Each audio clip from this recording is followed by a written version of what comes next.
Good morning and welcome to Argonne National Laboratory's Frontiers in Materials Manufacturing, the Future of Energy Storage. Just a few logistical notes before we get started. The BlueJeans events platform works best in the Chrome browser, so if you've connected using another browser, you may want to exit and reconnect with Chrome. Your microphone and camera were automatically turned off when you joined today's webinar. If you have any questions related to the technology of the webinar, for example, if you can't hear or see a presenter, use the moderator chat feature and a member of the Argonne tech team will help you troubleshoot. This private chat may be accessed by clicking the icon that looks like a talk bubble. Public group chat has been disabled for this event, but we do look forward to engaging with you during this webinar, so we ask that you use the Q&A function, which is the square icon labeled Q&A. You can use Q&A at any time during the webinar to pose new questions or to upvote questions asked by other attendees. By upvoting questions, those moderating the questions will be able to see which are the most popular and of most interest to today's participants. Finally, as noted when the broadcast began, today's session is being recorded.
Welcome everybody to the webinar on the Frontiers in Materials Manufacturing, focused on energy storage.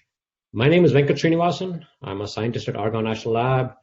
I direct a center at Argonne called the Argonne Collaborative Center for Energy Storage Science, ACCESS for short. I'm also the deputy director of the Joint Center for Energy Storage Research, JCESR, which is the battery hub. I think it's pretty clear that over the last decade, there's been a dramatic transition in the way we've been sort of producing, transporting, and using energy. We can see this on the roads, right? Many of us see people driving electric cars, and we see more and more gasoline cars getting substituted with electric cars. And every time there's a hurricane or a wildfire somewhere, we start asking, how can we make the grid more resilient and ensure that we don't have those sorts of problems? At the heart of this transition is a better battery. One that is cheaper than today's batteries, lasts longer, charges faster, and is safer than the ones we're using today. Now, these batteries of the future are going to require better materials, where we can control the chemistry to accelerate the reactions that we want and suppress the ones that we don't want. And if you look at the future, it looks pretty clear that not one single battery is going to do it all. For example, if you're trying to do something with electric cars, you may want a particular kind of chemistry. Well, if you're doing very long duration storage, you may want something very different, right? There are multiple materials and multiple chemistries and batteries that are going to be needed for the future to become a reality. Now, the whole world is recognizing that we're going through a transition, right? There is probably $1 trillion opportunity in front of us to be captured. So there is a race. This is a worldwide race, let us be very clear, to discover and manufacture the batteries of the future.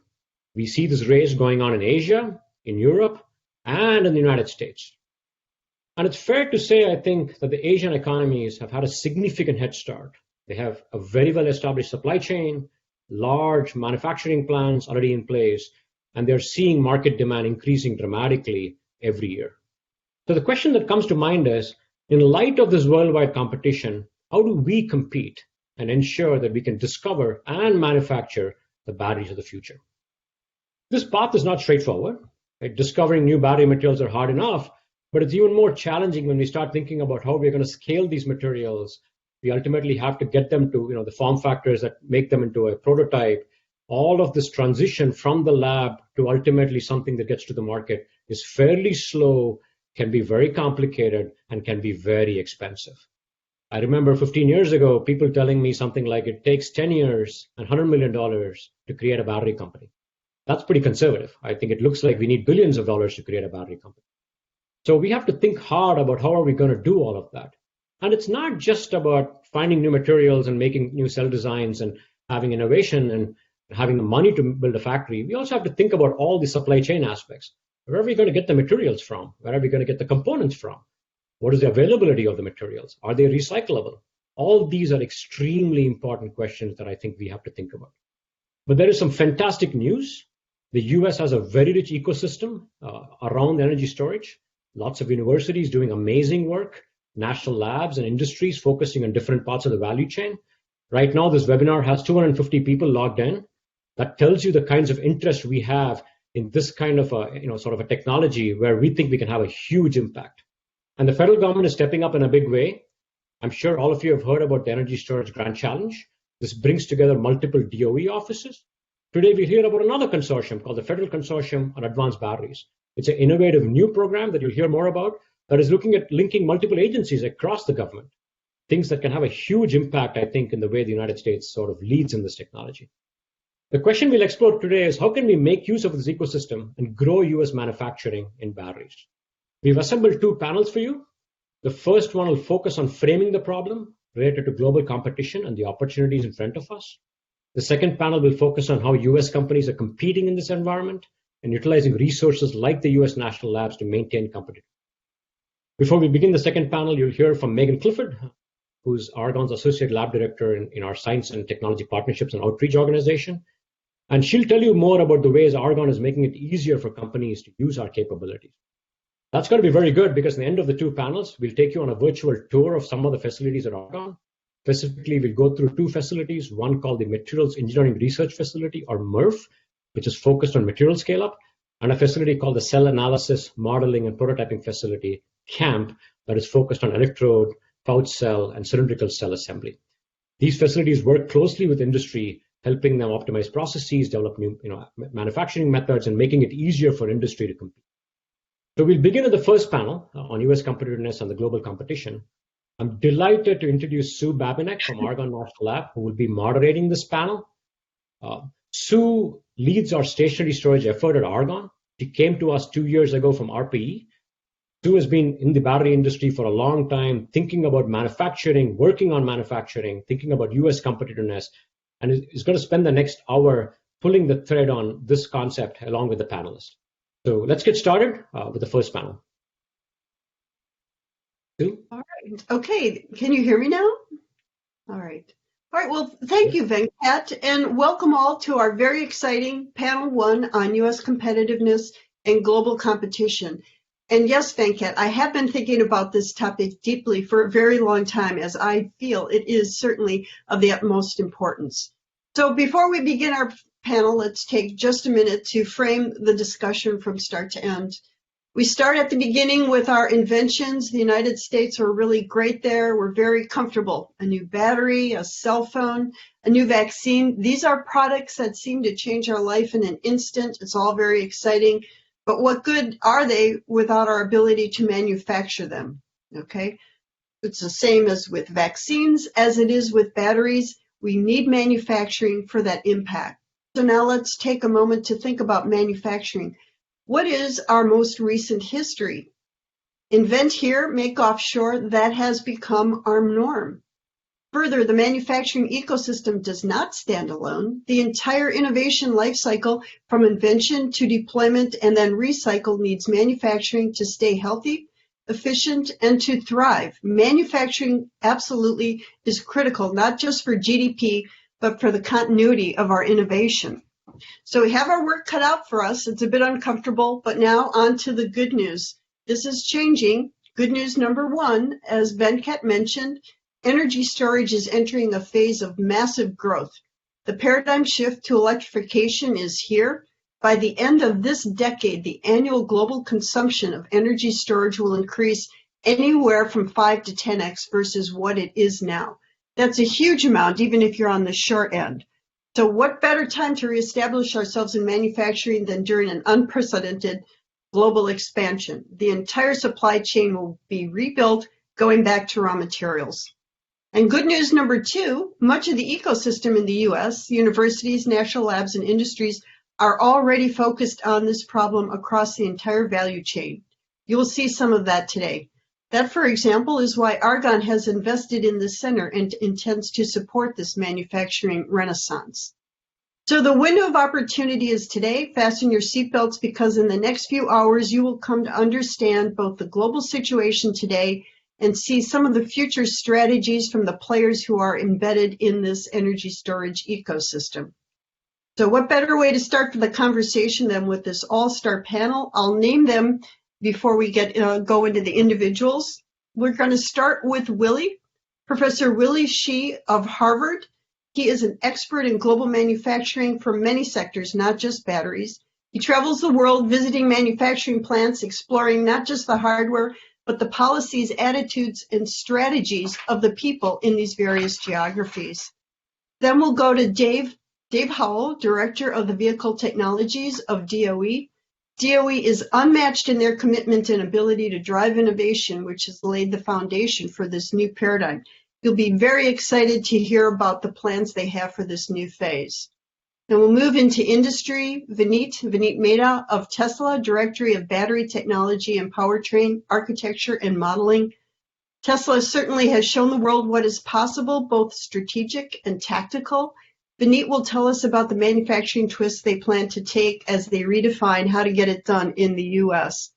And then finally, last but certainly not least, is Yet-Ming Chang. He's the co-founder of Form Energy and the Kyocera Professor in the Department of Materials Science and Engineering at MIT. Yet is as great an entrepreneur as a scientist, which is certainly saying a lot. Yet will provide some insights based on more than 30 years of scaling up hardware and on his latest company, Form Energy. And so now, with no further ado, let us begin with Professor Willie Shih of Harvard University. Thank you, Willie. Thank you, Sue, and thank you very much for the invitation to speak with you. I'm going to try to get through a lot of slides in a relatively short time, so let me just have a little bit of background first. You know, when I was a kid, my parents, my father was an economist. I used to see him come home from work, and it's like, he didn't like his job, and I said, I never want to do that. I'm going to go into science and technology. The bad news I found out after being in the tech industry for 28 years is, like, if you don't get the economics right, it doesn't matter on the technology. Okay, so I'm going to talk about my three wishes, and in some respects, this is a continuation of a conversation I had with Sue when she was sitting in my office just as she was leaving ARPA-E. Okay, and so my three wishes are, could we focus on the demand side, please? Practice and learn in areas where technology is not good enough, and then sell the mission, not the technology. Okay, so let's go to the next slide. On the next slide, you know, I would argue most prescriptions for improving America's technological position or competitiveness focus on the demand side. You know, always on the supply side incentives, R&D programs, funding, all those things that we know very well. Okay, now let's the problem. Let's go to the next slide. The problem is, where does commercialization take place? And this is just as Sue and Venkat were mentioning before. This was back in 2003. I was in Korea when one of the managers at one of the major Korean conglomerates said, "Oh, no, you guys in the U.S., you do the R&D, we'll do the commercialization and scale up here, and we'll make all the money." Okay, now, let's go to the next slide.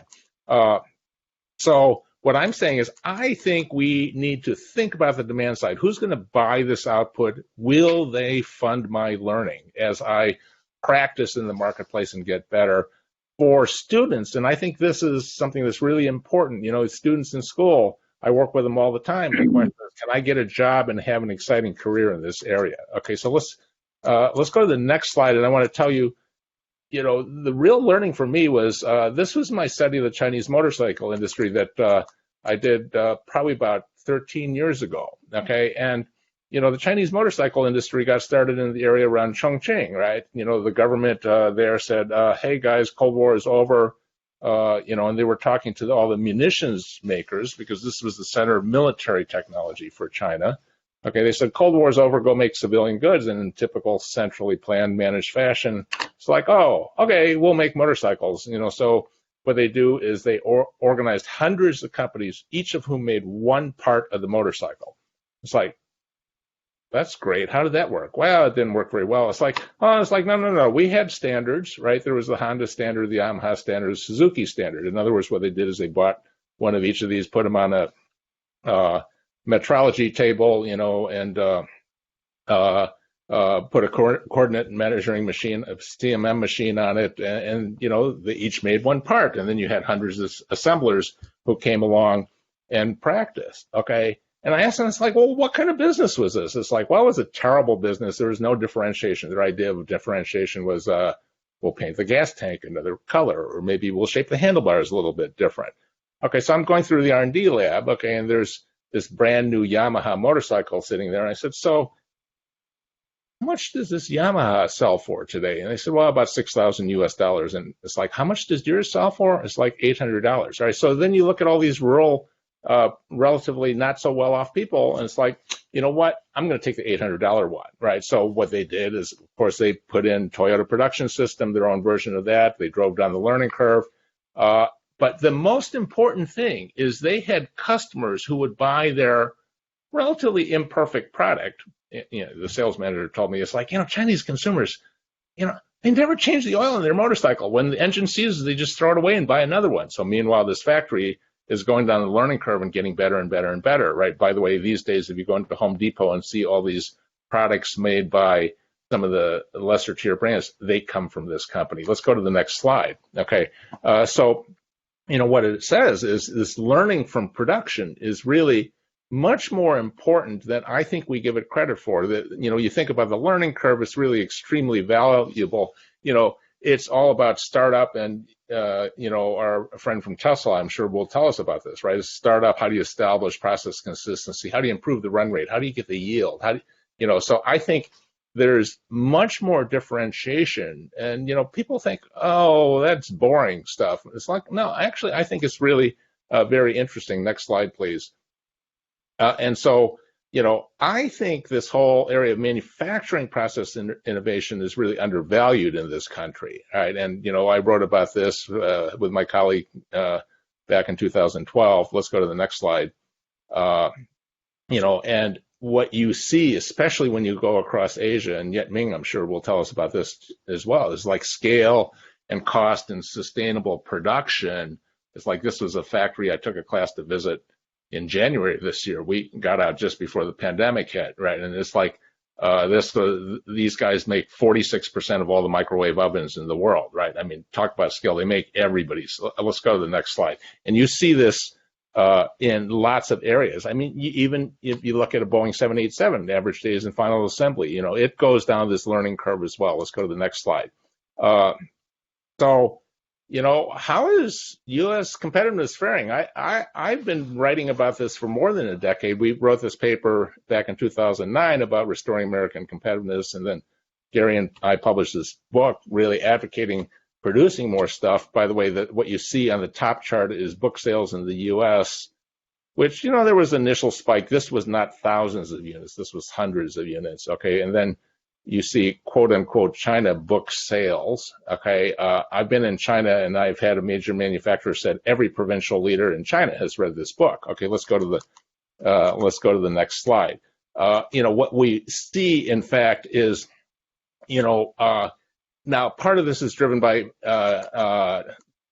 technological complexity, where I go from vertically integrated to I'm going to divide it into pieces so I can have specialists who make different parts of my system, and then what I do is offshore more and more pieces over time. Let's go to the next slide. And what you then see is, coupled with this rising technological complexity, where you look inside a notebook computer, you see all these specialists who make, for example, all these different pieces, right? So I'll just comment on the display screen. I have a specialist supplier. By the way, all of them are in 2 time zones in East Asia. China's destined to dominate this. Yeah, and the specialist, who relies on these other pieces, right? So what happens is, like, let's go to the next slide. And so what happens is you have this deep tiering of supply chains. And let's go to the next slide. Okay, and then what you have is a pattern of countries, moving up the supply chain to more and more pieces. I want to show you a quick video, so I'm going to switch to that right now. And so this, this is what we normally think of with China, right? So you think, oh, it's all textile manufacturing, it's all manual assembly, right? This is manual assembly of electronic components, right? But then, as you see these guys moving up the supply chain, you see this factory actually is bespoke men's suits manufacturing. It's the closest thing I've seen to Industry 4.0 yet. This was the microwave oven factory. Okay, but what's really stunning is if you see in the next slide, I'm sorry, in the next. Now this is a factory which you don't have this impression of China, right? This was a 450,000 square meters, 450,000 square meters of class 100 clean room, right? The building was 1.3 kilometers long. Okay, they make LCD flat panel displays. There are very, very few people in that, right? So very high level of automation. Okay, so let's go back to the slides on that. Okay, so you see this in other areas as well, like pharmaceuticals, for example, with the percentage of drugs that are made, in the U.S. continuing to decline and our complete dependence on those. The last thing I want to talk about is we've talked about why this happened. Let's go to the next slide.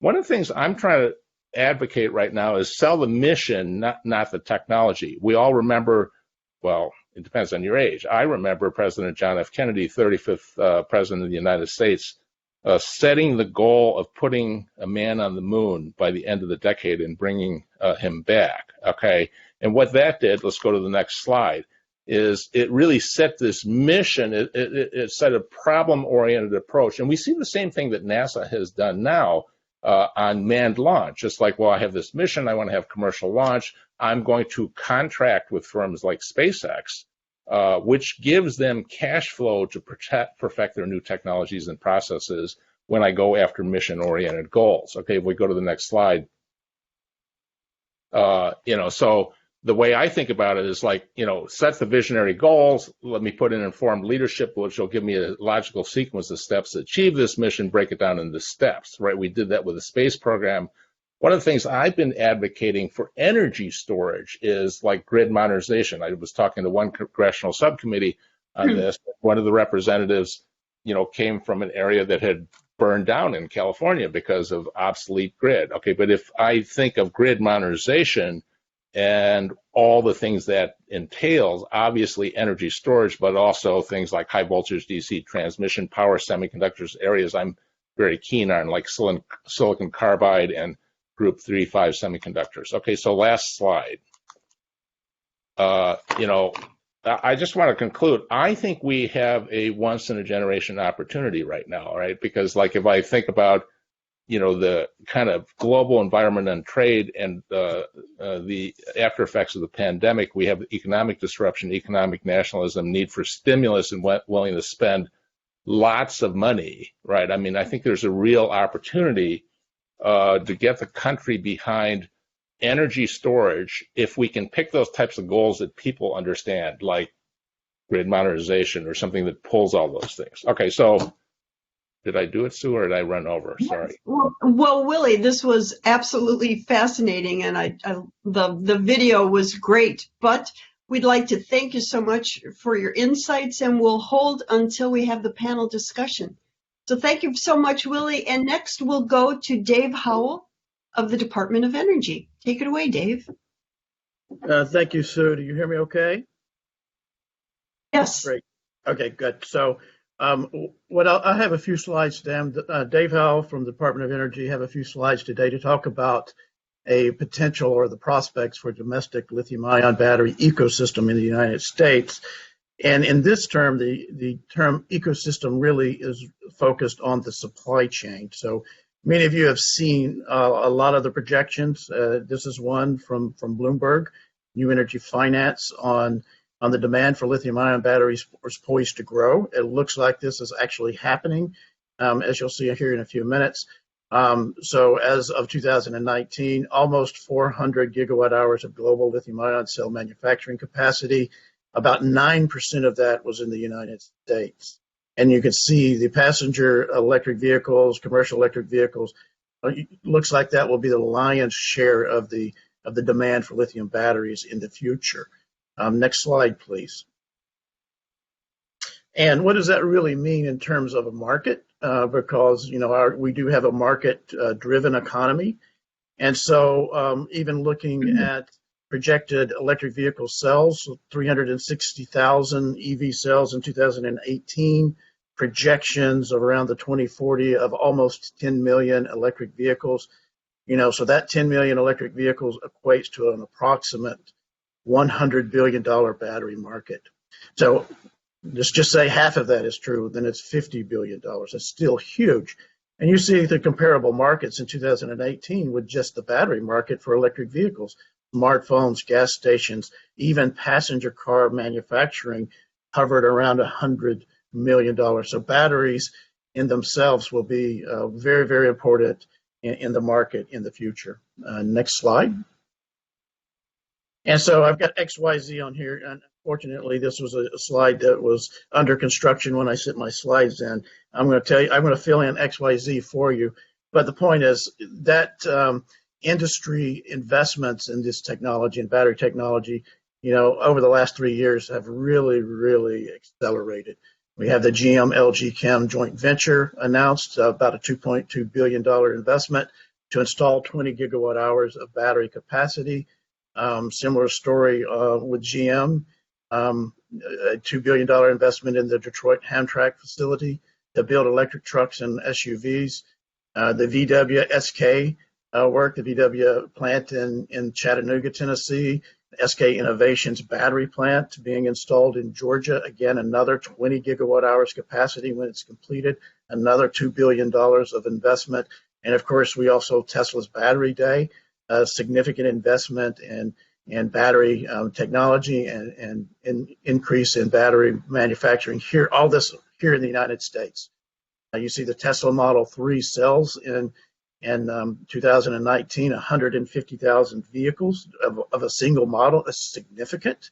The Ford Mustang Mach-E coming on board, Rivian pickup trucks and other pickup trucks being announced over the next 3-4 years. So over the next 3-4 years, that 35 gigawatt hours of capacity in the United States looks like it's going to not only double, but probably double again, quadruple to about 120 to 140 gigawatt hours of capacity just in the next 3 years.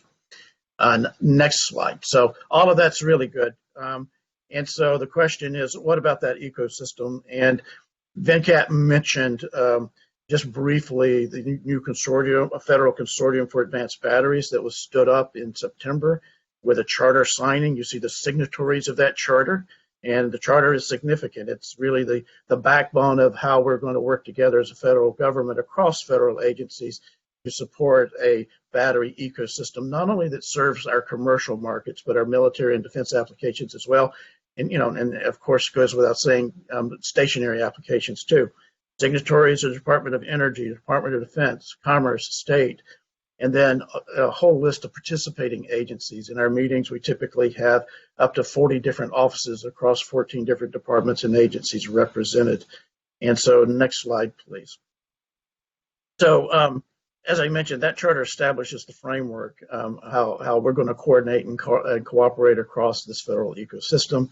Our vision is, again, to develop that true ecosystem, domestic ecosystem for advanced battery technology, laser focused right now on lithium battery technology. So you see some of the major takeaways here, not only to coordinate across federal agencies, share best practices and all the information regarding this space, but also to develop and implement integrated domestic battery strategy. That it would address both the economic impacts and national security importance of all aspects of lithium batteries, and engage and determine what the equities across the federal government are across the lithium battery supply chain. And then, of course, identify those key actions in those strategic areas where federal action is required in order to promote the development of that ecosystem. The audience for us is federal agencies, policymakers, industry stakeholders, and the R&D community. So we will be engaging with key industry stakeholders and state stakeholders as well as we go forward. Next slide.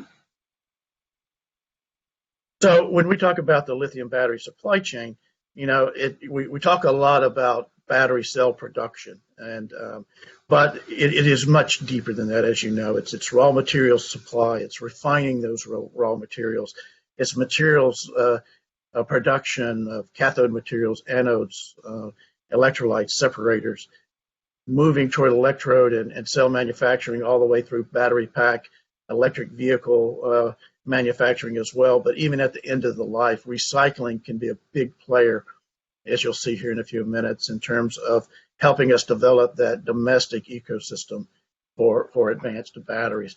The FCAB, the Federal Consortium, we are focused on supporting that lithium battery supply chain, but there's some other things that we have, since we have Department of Commerce and State and Department of Defense involved and many other agencies involved.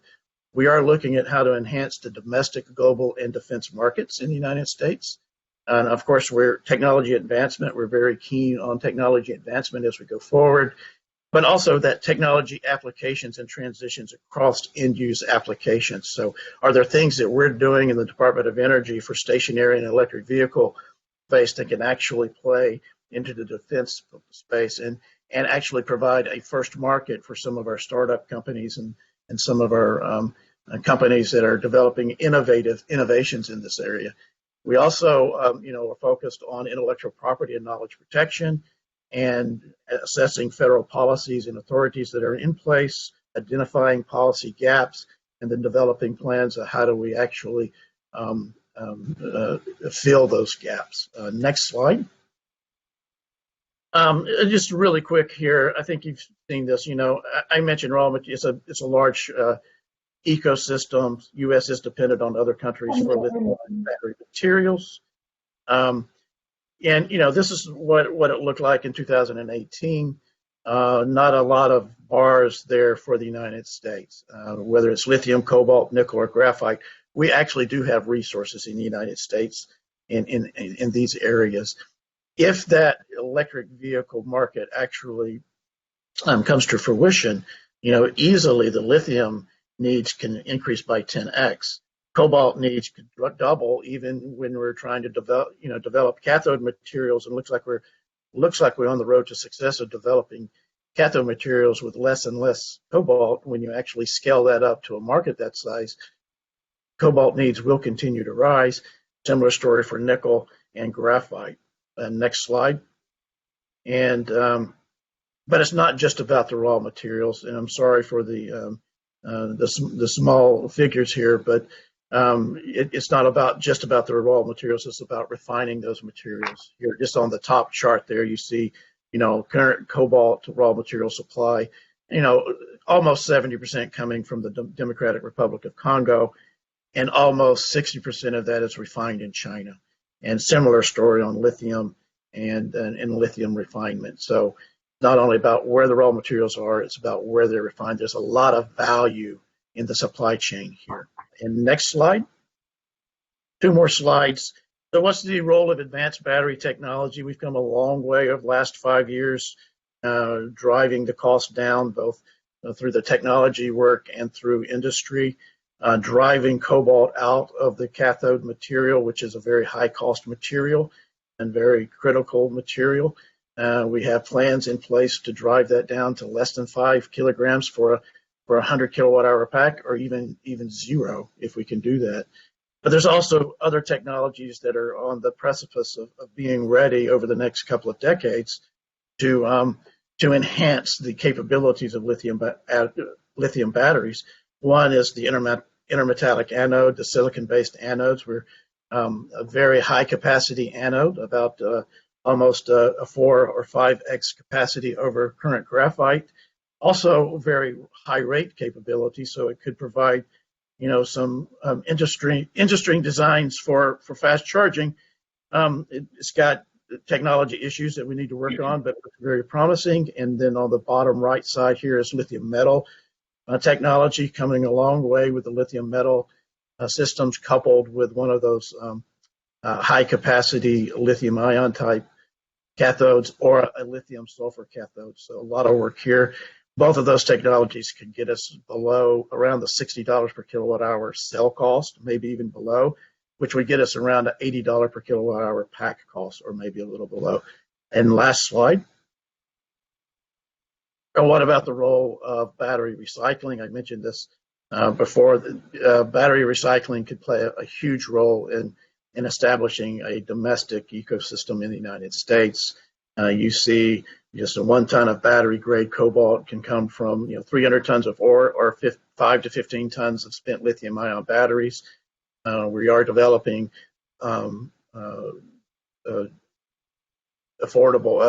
developing business models to capture those spent batteries, whether they come from consumer electronic cells or electric vehicles or even stationary applications. And you see on the right side there, just which projections, as you see on the right side, with these assumptions, you could see with spent batteries, we could pull out a lot of cobalt to provide us a domestic market for cobalt or cathodes itself. So next slide. I think that's it for me. Thank you.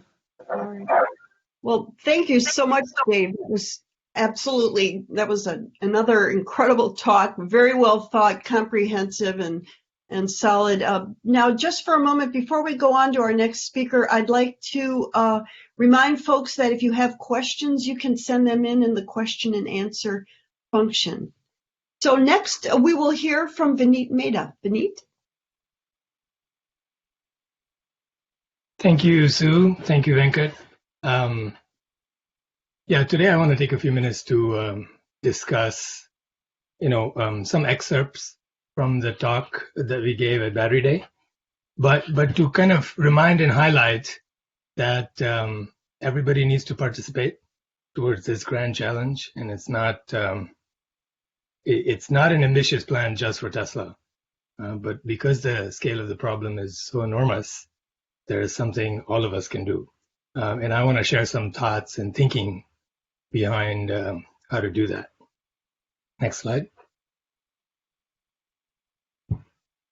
So, this is the extent of the problem.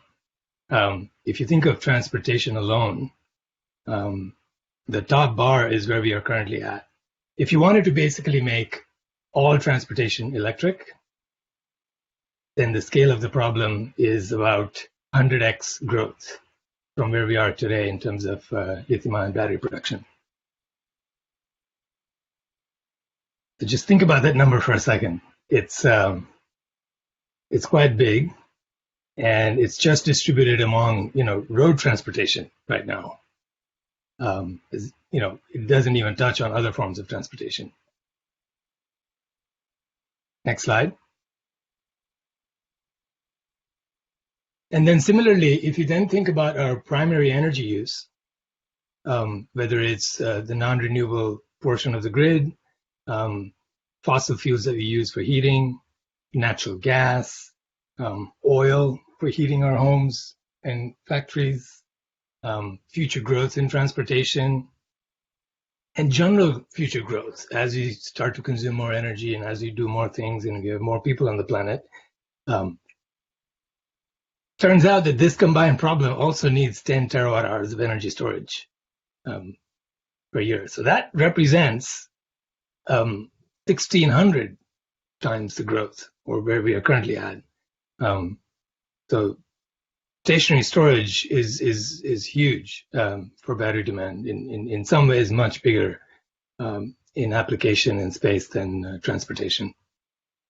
Next slide. So to do this, you would need a lot of gigafactories to use that as a model or a unit.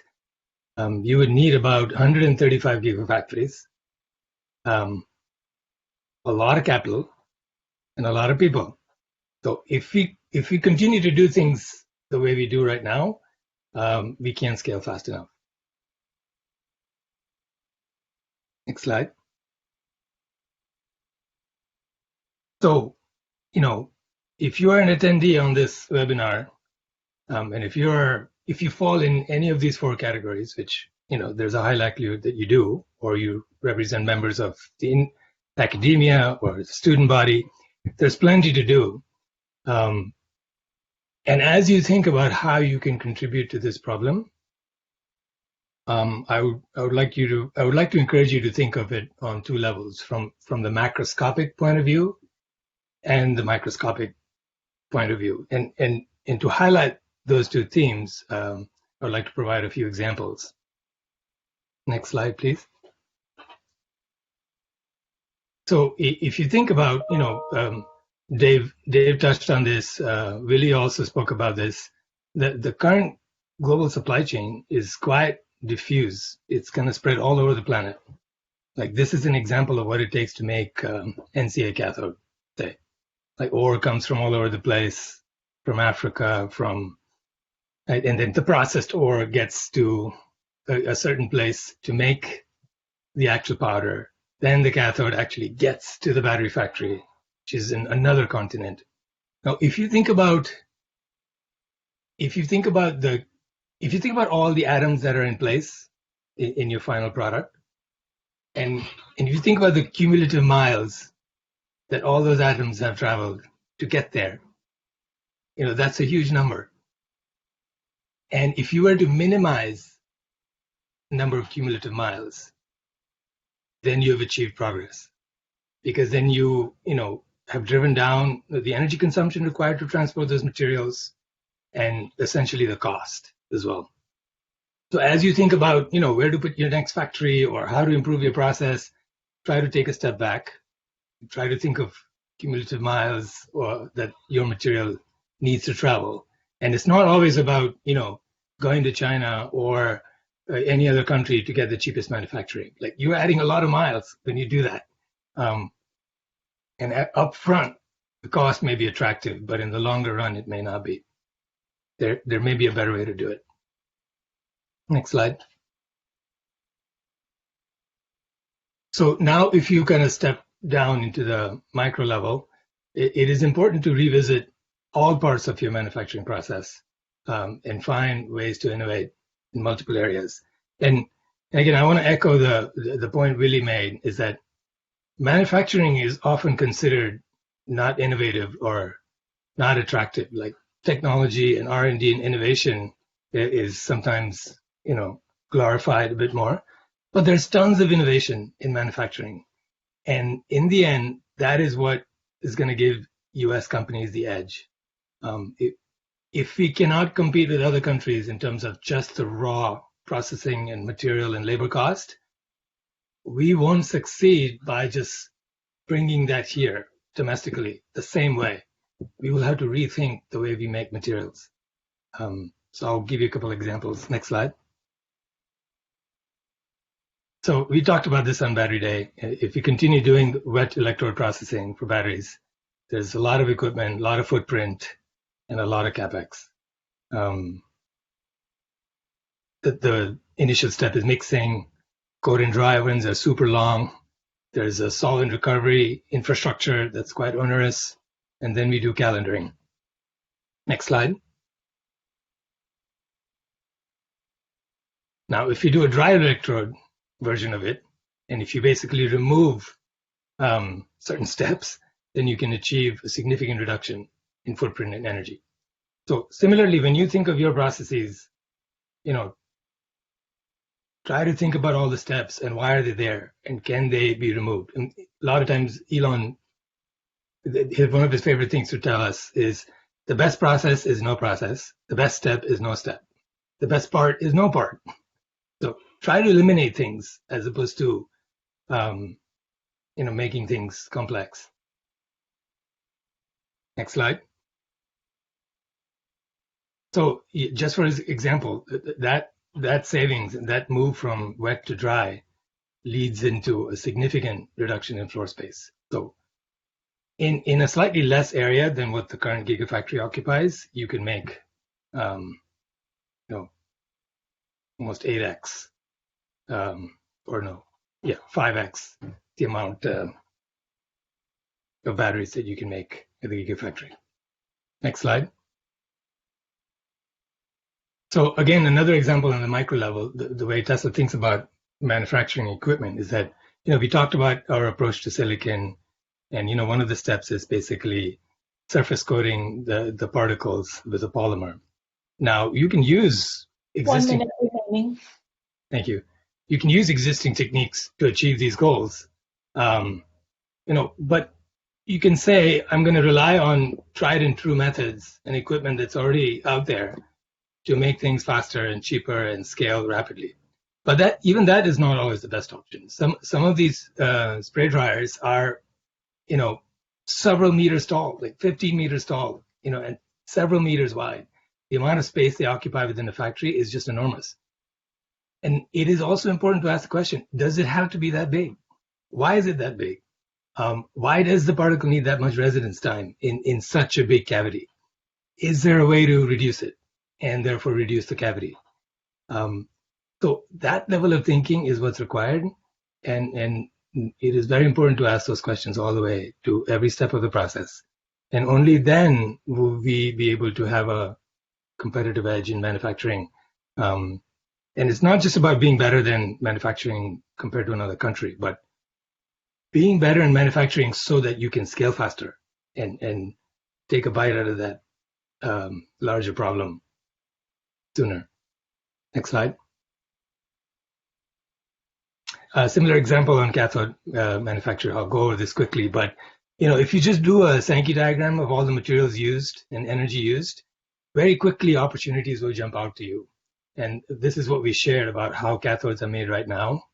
Next slide. And if you were to just use metal powders instead of sulfates, easier said than done, but you can achieve significant reductions in water consumed, energy consumed. So Sankey diagrams are one of my favorite diagrams, and they are very illuminating in terms of how we do things. And whatever you do and whatever your process is will help you get additional insight on how to make things better. Next slide. Yeah, so this is a significant reduction again in cathode manufacturing. Next slide.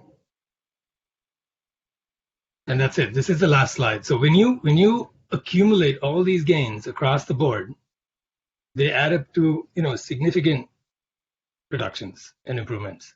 Energy density improvements, dollar per kilowatt hour reduction, and the capex and footprint required to scale. So whatever your domain knowledge and your business is, it's important to look at many aspects of it to achieve reductions across the board. And maybe vertical integration is required to achieve those gains, or maybe it's not. And if it is, then it's worth taking a look because it gives you more control over the improvements. It reduces cumulative miles that atoms need to travel, and it helps you scale faster. That's it. Thank you. Well, thank you so much, Vineet. That was absolutely fascinating. Bethany, can you just stay on this slide just for a moment as it says a few words and ask to move forward? So let's stay there. Now, our last speaker is Yetming Cheng. We've heard a lot about lithium ions so far, but there are more chemistries which are needed, as Venkat mentioned up in the very beginning. So this is a chance for Yet to talk to us about what is next. It's very exciting, and take it away, Yet. Thank you. Thank you, Sue. Let's see. First, let me just check that you can hear me. Are you okay? Yes, excellent. Thank you. Okay, terrific. Yeah. So let me first say a little bit about my involvement with battery manufacturing. I'm at a university, and so I spend most of my time in the research lab here. But in the decade from 2000 to 2010, I got to see firsthand lithium-ion manufacturing through the company A123 Systems, which I co-founded. And of course, in that case, we went straight to China. We developed a technology and went straight to China for manufacturing, and ultimately built 6 plus factories there. Bought a company in Korea. And then when we tried to build 2 factories in the U.S., kind of hit a wall. And much of that I attribute to the demand issue that Willie referred to earlier. Right? And back at that time, the number of customers that we could really hope to supply batteries to, you could count on fewer than the fingers of one hand. Right? So after that, I said, well, I had seen battery manufacturing firsthand, and the main thing I thought to myself, well, let's not do that again.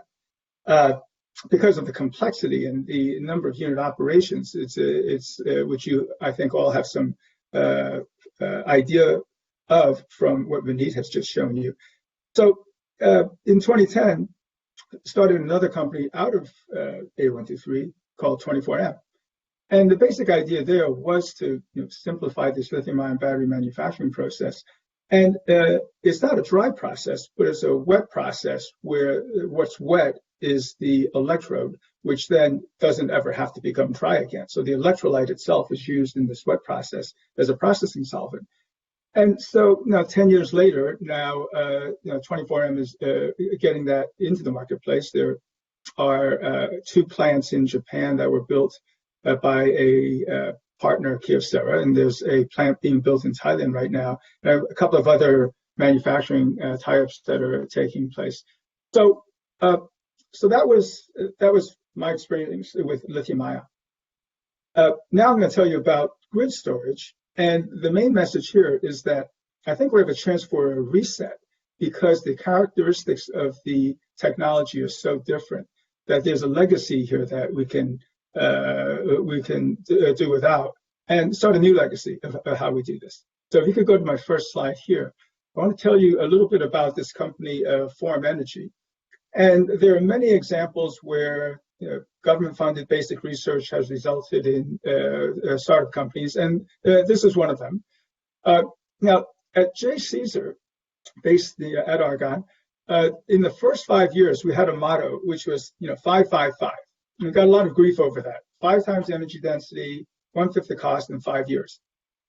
On the grid storage side, we traded 2 of those 5s for a 10, right? And said, okay, energy density isn't all that important, but can we get the 1/10 the cost? And again, 5 years. And I think we did accomplish that. So Form is a company that was co-founded by the cast of 5 that you see here. And the J. Caesar participants are labeled here, but I want to point out the other folks involved. On the far left is our CEO, Matteo Jaramillo, who came from Tesla and left Tesla at the end of 2016. Matteo said to be sure to say hi. And then in the middle is Ted Wiley, another battery entrepreneur. And then on the far right is Marco Ferreira. And I'll tell you a little bit more about what Marco has brought to the company. But it's in the way of data analytics for understanding the use cases for large-scale grid storage. And so what happened was that the challenge we addressed in the first 5 years of J. Caesar was to really drive down for grid storage the cost as far as possible. Right? And then by 2017, we had spun out this company, Form Energy. And what I'll tell you about next is the first pilot, which is with Great River Energy, a Minnesota utility. And recently, the most recent news is that there's been another round, the Series C, which is going to end up at 70 million plus. So if we could go to the next slide. The first thing I want to, there we go. Okay, so what the headlines say here is 150 hours of storage. Now, if you're a battery engineer, the right response to that is, what do you mean 150 hours? I mean, my cell phone is a 150-hour battery. All I have to do is to turn everything off and just run in as low power mode as possible. So what is the big deal with 150 hours? Let's just discharge slowly. But the real reason that is an important number, this kind of 100-hour duration, is that in order to have the economics work out, it's very challenging to get to a battery that has the cost entitlement to operate cost effectively over 150 hours. Right? So Great River Energy is an electricity co-op, and they are in the process of decommissioning coal and bringing on more and more renewable energy. And so this is this pilot that you see the headlines for here. If I have the next slide. Let me just frame the problem that we're trying to address here. What we see in the upper left-hand chart is electricity generation trends in the US. And what you see is that really the only sources that are increasing on this plot are natural gas and renewables. And so natural gas is the competitor, really. And so what does it take for renewables plus storage to beat natural gas? On the upper right here, I have some very simple arithmetic, which helps drive us to the numbers that we need. So natural gas is about $1,000 a kilowatt of delivered power, plus minus some, depending on exactly where and how. And so if the problem you're trying to solve is multi-day storage, and the lower right-hand plot shows you a storage profile, a state of charge profile over 20 years of backwards-looking data for the state of Iowa for the wind resource. And if you look closely, what you find is that these are multi-day dips that you need to cover with storage. Well, you come to the conclusion that these are about 4 days, and so 100 hours. So if natural gas is $1,000 a kilowatt, and you need to store it for 100 hours, that tells you that the storage cost has to be all in, installed, $10 a kilowatt hour. And so grid lithium ion is about $250 a kilowatt hour today. And so there's the gap we need to bridge. The second is how much storage will we need? And Vineet he showed you a number of 10 terawatt hours. For full decarbonization of the electricity system, at the MIT Energy Initiative, we recently did a study and we came out with a larger number. But I think in part that's due to the fact that the lower the cost of storage, the more of it you will tend to use. Right? So whether it's 10 or 100 or something in between, it's a lot. And we certainly don't think that lithium ion can do it all for a couple of reasons, both for the cost and for the scale of production of the key elements that would need to take place. Right? 1 minute remaining. Okay. Now I really need to move fast. So for us to get to 100 terawatt hours at $10 a kilowatt hour, well, what we conclude is that we have to move to some much lower cost chemistries. Next slide, please. So this shows exactly where it is. In fact, the chemistries we are targeting have to be lower cost than pumped hydro is today. That's the main point of this slide. Next slide, please. And the other thing that has to take place, and this now goes to the manufacturing question, is that instead of building batteries and shipping them from a factory, to the greatest extent possible, these have to be batteries that can be built on site. And so this is what Form Energy is trying to do. There are certainly components, and these will be commodity components that are widely sourced, but the construction model is where you actually have an EPC build your battery in the location there where it's needed. Right? And each of those locations, the design will be location specific, because then we'll operate those batteries, and the way in which we operate those batteries depends on what the needs are for that location. And for example, if we're replacing a coal power plant, we would go in knowing what the requirements for delivered power over time are. Next slide, please.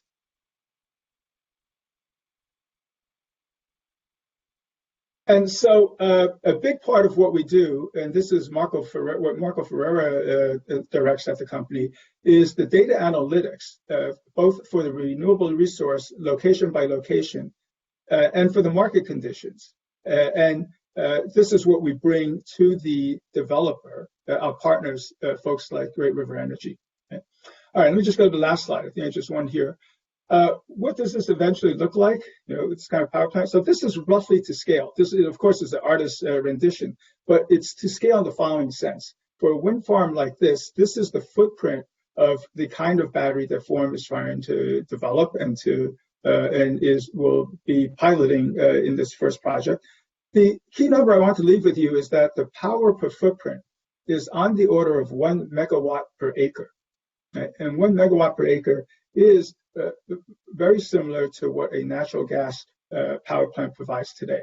And so this is the type of storage that we have in mind in this future scenario. Let me stop there. Thanks for your attention. That's excellent. Thank you so much, Yet. That's very inspiring as always. And I would like to thank each one of our panelists. Unfortunately, our time is up. That's the bad news. The good news is each one of these talks was absolutely amazing and provocative, and it certainly is inspirational, gives us hope that the future is going to be very bright. So thank you all. We appreciate you taking time in your busy schedules. But now, next, we need to move on. Our next speaker is Megan Clifford, who, as Venkat mentioned, is Argonne's Associate Laboratory Director for Science and Technology, Partnerships, and Outreach. In this role, Megan focuses on maximizing the outcomes of existing partnerships and creating new collaborations and partnerships. This is all in support of Argonne's very aggressive lab-wide strategy for program development, all with the goal of increasing our impact of our work. It is a critical and a fascinating job to have in such an innovative organization as Argonne.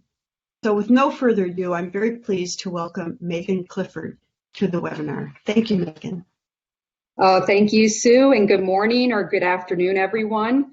As Sue mentioned, I'm Megan Clifford, Argonne's Associate Laboratory Director for Science and Technology Partnerships and Outreach, and it's a pleasure to be here with you today. Wow, what a fascinating panel discussion on U.S. competitiveness and global battery manufacturing. Thank you to all the panelists, and I'm really looking forward to the next panel discussion about the role of national labs in stimulating the U.S. competitiveness. And with that in mind, I'd like to just take a moment to talk a bit about Argonne's collaborations with industry in our approach to technology transfer and partnerships. Argonne has a long history of successfully working with industry, really establishing partnerships that enable pivotal discoveries, advance promising technologies, and deliver value for our partners. These partnerships typically come in one of three forms.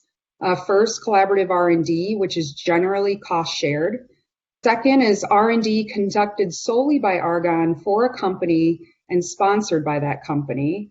Or third, companies purchasing the rights to Argonne inventions for the purposes of commercialization. In the energy storage space, Argonne has had a long history of partnering with leading companies to deliver innovation and market impact. Dozens of Argonne energy storage technologies have been commercialized by industry partners, including multiple types of high-energy cathode materials, as well as advanced electrolytes and additives for lithium-ion batteries. These technologies are making an impact today as critical components for consumer electronics, the grid, healthcare, the military, and transportation. For example, the Argonne-developed nickel manganese cobalt, or NMC as we say, this blended cathode structure is expected to remain a dominant EV battery chemistry for the next decade. Multiple major companies have licensed NMC, including General Motors. We've also engaged in collaborative R&D to mature technologies for our partners, including both the chemistries and the processes to manufacture them. Massachusetts-based Durem Chemicals, which has been manufacturing and distributing specialty chemicals for more than 5 decades, recently engaged in a collaboration with Argonne that resulted in 9 new battery solvents and additives, each of which Durem is manufacturing and distributing to customers globally. The materials all were invented at Argonne and scaled at our materials engineering research facility. Those are just a few examples of the types of mutually beneficial partnerships we engage in with industry. And from the Department of Energy and Argonne's perspective, we really truly believe it's part of our mission to ensure that U.S. companies have access to our cutting-edge facilities, expertise, tools, and IP. For companies, this type of collaboration opens new doors, helps to better compete in global industries, and meet mission. If you're interested in exploring how your company, large or small, might collaborate with Argonne to overcome technical hurdles or capture opportunities in the market, the organization I lead at Argonne has experts on staff to help you consider what's possible and what might make most sense. They have technical and business backgrounds and are well equipped to assist you. The first step is to visit the Access website, where you can learn more about our energy storage capabilities and facilities. From there, you'd contact energystorage@anl.gov so we can connect you with the right people or groups at Argonne to facilitate a conversation. If you do decide to work with Argonne, a member of my team would remain engaged with you throughout all the stages of the collaboration lifecycle. Thank you again for the opportunity to be part of today's event, to learn more about different business needs and goals. And at Argonne, we really witness every day how collaboration unlocks innovation. And that certainly applies to our work with industry. Thank you again. And with that, I will turn it over to Venkat. Megan, thank you so much. I appreciate it. I will say that Megan and her team make my life extremely easy and make the life of all the scientists here very easy. So going to the second hour of this webinar, I will say that I was super impressed by the first panel that we heard. I know we didn't have time for Q&A, but some really interesting things, both in the federal government side, on lithium-ion and non-lithium-ion. So I think we're primed up for the second hour, where what we're going to do is we're going to dig in a little bit into the kinds of things that U.S. companies are doing to compete in this landscape, just to give you a sense for how companies that are in the United States are sort of competing, how are they thinking about the future, and also dig a little bit deeper into what Megan said, which is the role of the national labs and how these companies are using facilities in the national labs in order to be competitive. This will give you a sense for how you could do the same thing in your own companies and how you could take advantage of what we have here. I will say that I've been in the national lab system for 18 years. I've been at Argonne for 4, and I still learn about the kinds of capabilities we have and the facilities we have. And the last thing I'll say about the national labs is we have great capabilities, we have great facilities, but it's the willingness to work with others that I think makes us extremely unique. We've always wanted to open our doors and get people to come in, talk to us, work with us, use our tools and facilities, and we get a kick out of seeing our stuff moving into the real world. So I would encourage you to think about that some more. You will see a little bit hear and see later on about the MRF facility, which is our material scale-up facility. You will see our CAM facility, our cell-making capability. And in one of the presentations that's going to come up, you'll hear about the advanced photon source, our synchrotron facility, where you can do all sorts of interesting things on batteries. The panels that we've assembled are going to sort of tell you a little bit about both the U.S. manufacturing side of things, what the Department of Energy is doing, and what the companies are doing across the supply chain, both in lithium-ion, but also in non-lithium-ion chemistries. We'll first hear from Joe Cresco, who is the Chief Engineer at the Department of Energy Advanced Manufacturing Office. He leads AMO's efforts to assess cycle life and cross-sector impacts of advanced manufacturing technologies. Joe's been thinking about storage in new ways, and he and I have had conversations about sort of interesting ways to store energy, not just in a battery, but in different formats. And he's been working with other offices as part of the Energy Storage Grand Challenge. And he'll say a little bit more about that and about the national lab programs that they've been trying to foster. After that, we'll move to Tuai Koris, who's the Executive Director for Energy Storage and Performance Materials at Cabot Corporation. Cabot has been doing some really interesting work in this area, looking at metal oxides for batteries, for lithium-ion, for lead acid, for fuel cells, and other electrochemical technologies. And Cabot has been working closely with Argonne National Lab, trying to think about how to utilize facilities like the MRF, and he'll say a little bit more about that. And then after that, we'll go to Glenn Murfield, who is the Vice President and Chief Technology Officer at Albemarle. Glenn has been thinking about manufacturing, about lithium supply. How do you ensure that there is lithium coming out of the ground? All of these for a long time. I remember his former life before he moved to Albemarle, where he was thinking about manufacturing of energy storage systems for various applications. And Glenn will say a little bit more about his thoughts and expand on the idea of what his company has been doing and how they've been thinking about competitiveness. And last, we'll listen to Tim Ellis, who's the president of RSR Technologies. Tim was actually a former national lab person because he got in his graduate school, he was actually as part of the Ames National Lab. He's worked on lead acid batteries, but also things like in lithium-ion recycling. Very fantastic experience, knows how to leverage the lab system in a unique way. He actually has deep thoughts on how recycling is going to be an integral part of how we should be thinking about the future. So I'm excited to hear from all our speakers in terms of what needs to be done. So we'll start off with our first speaker, with Joe Cresco, who will give us a few remarks from his thoughts on the Department of Energy. Joe? Thank you so much, Venkat. I really appreciate the invite, and I'd like to talk a bit today about the intersection between manufacturing and energy storage, both the manufacture of energy storage technologies, but the potential for energy storage within the industrial sector. And the presentations this morning, the comments by Willie and Dave and Vineet and Yetming were really wonderful, and you'll see me channeling some of that information through the presentation. One comment that Vineet made was that a lot of the perception about manufacturing in the U.S. is dirty and dark and dank and difficult.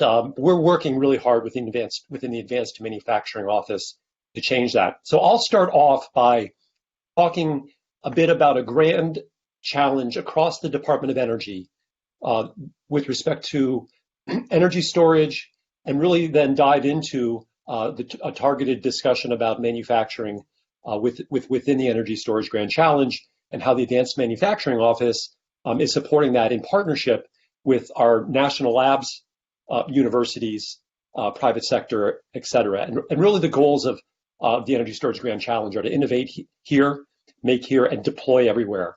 And it's a bold vision, and it's going to be very difficult, but let's dive in. Next slide. So within the Grand Challenge, there's a lot of thought that's gone into this through workshops, engaging with our partners at the labs, universities, and the private sector to really kind of come up with a vision for this Grand Challenge.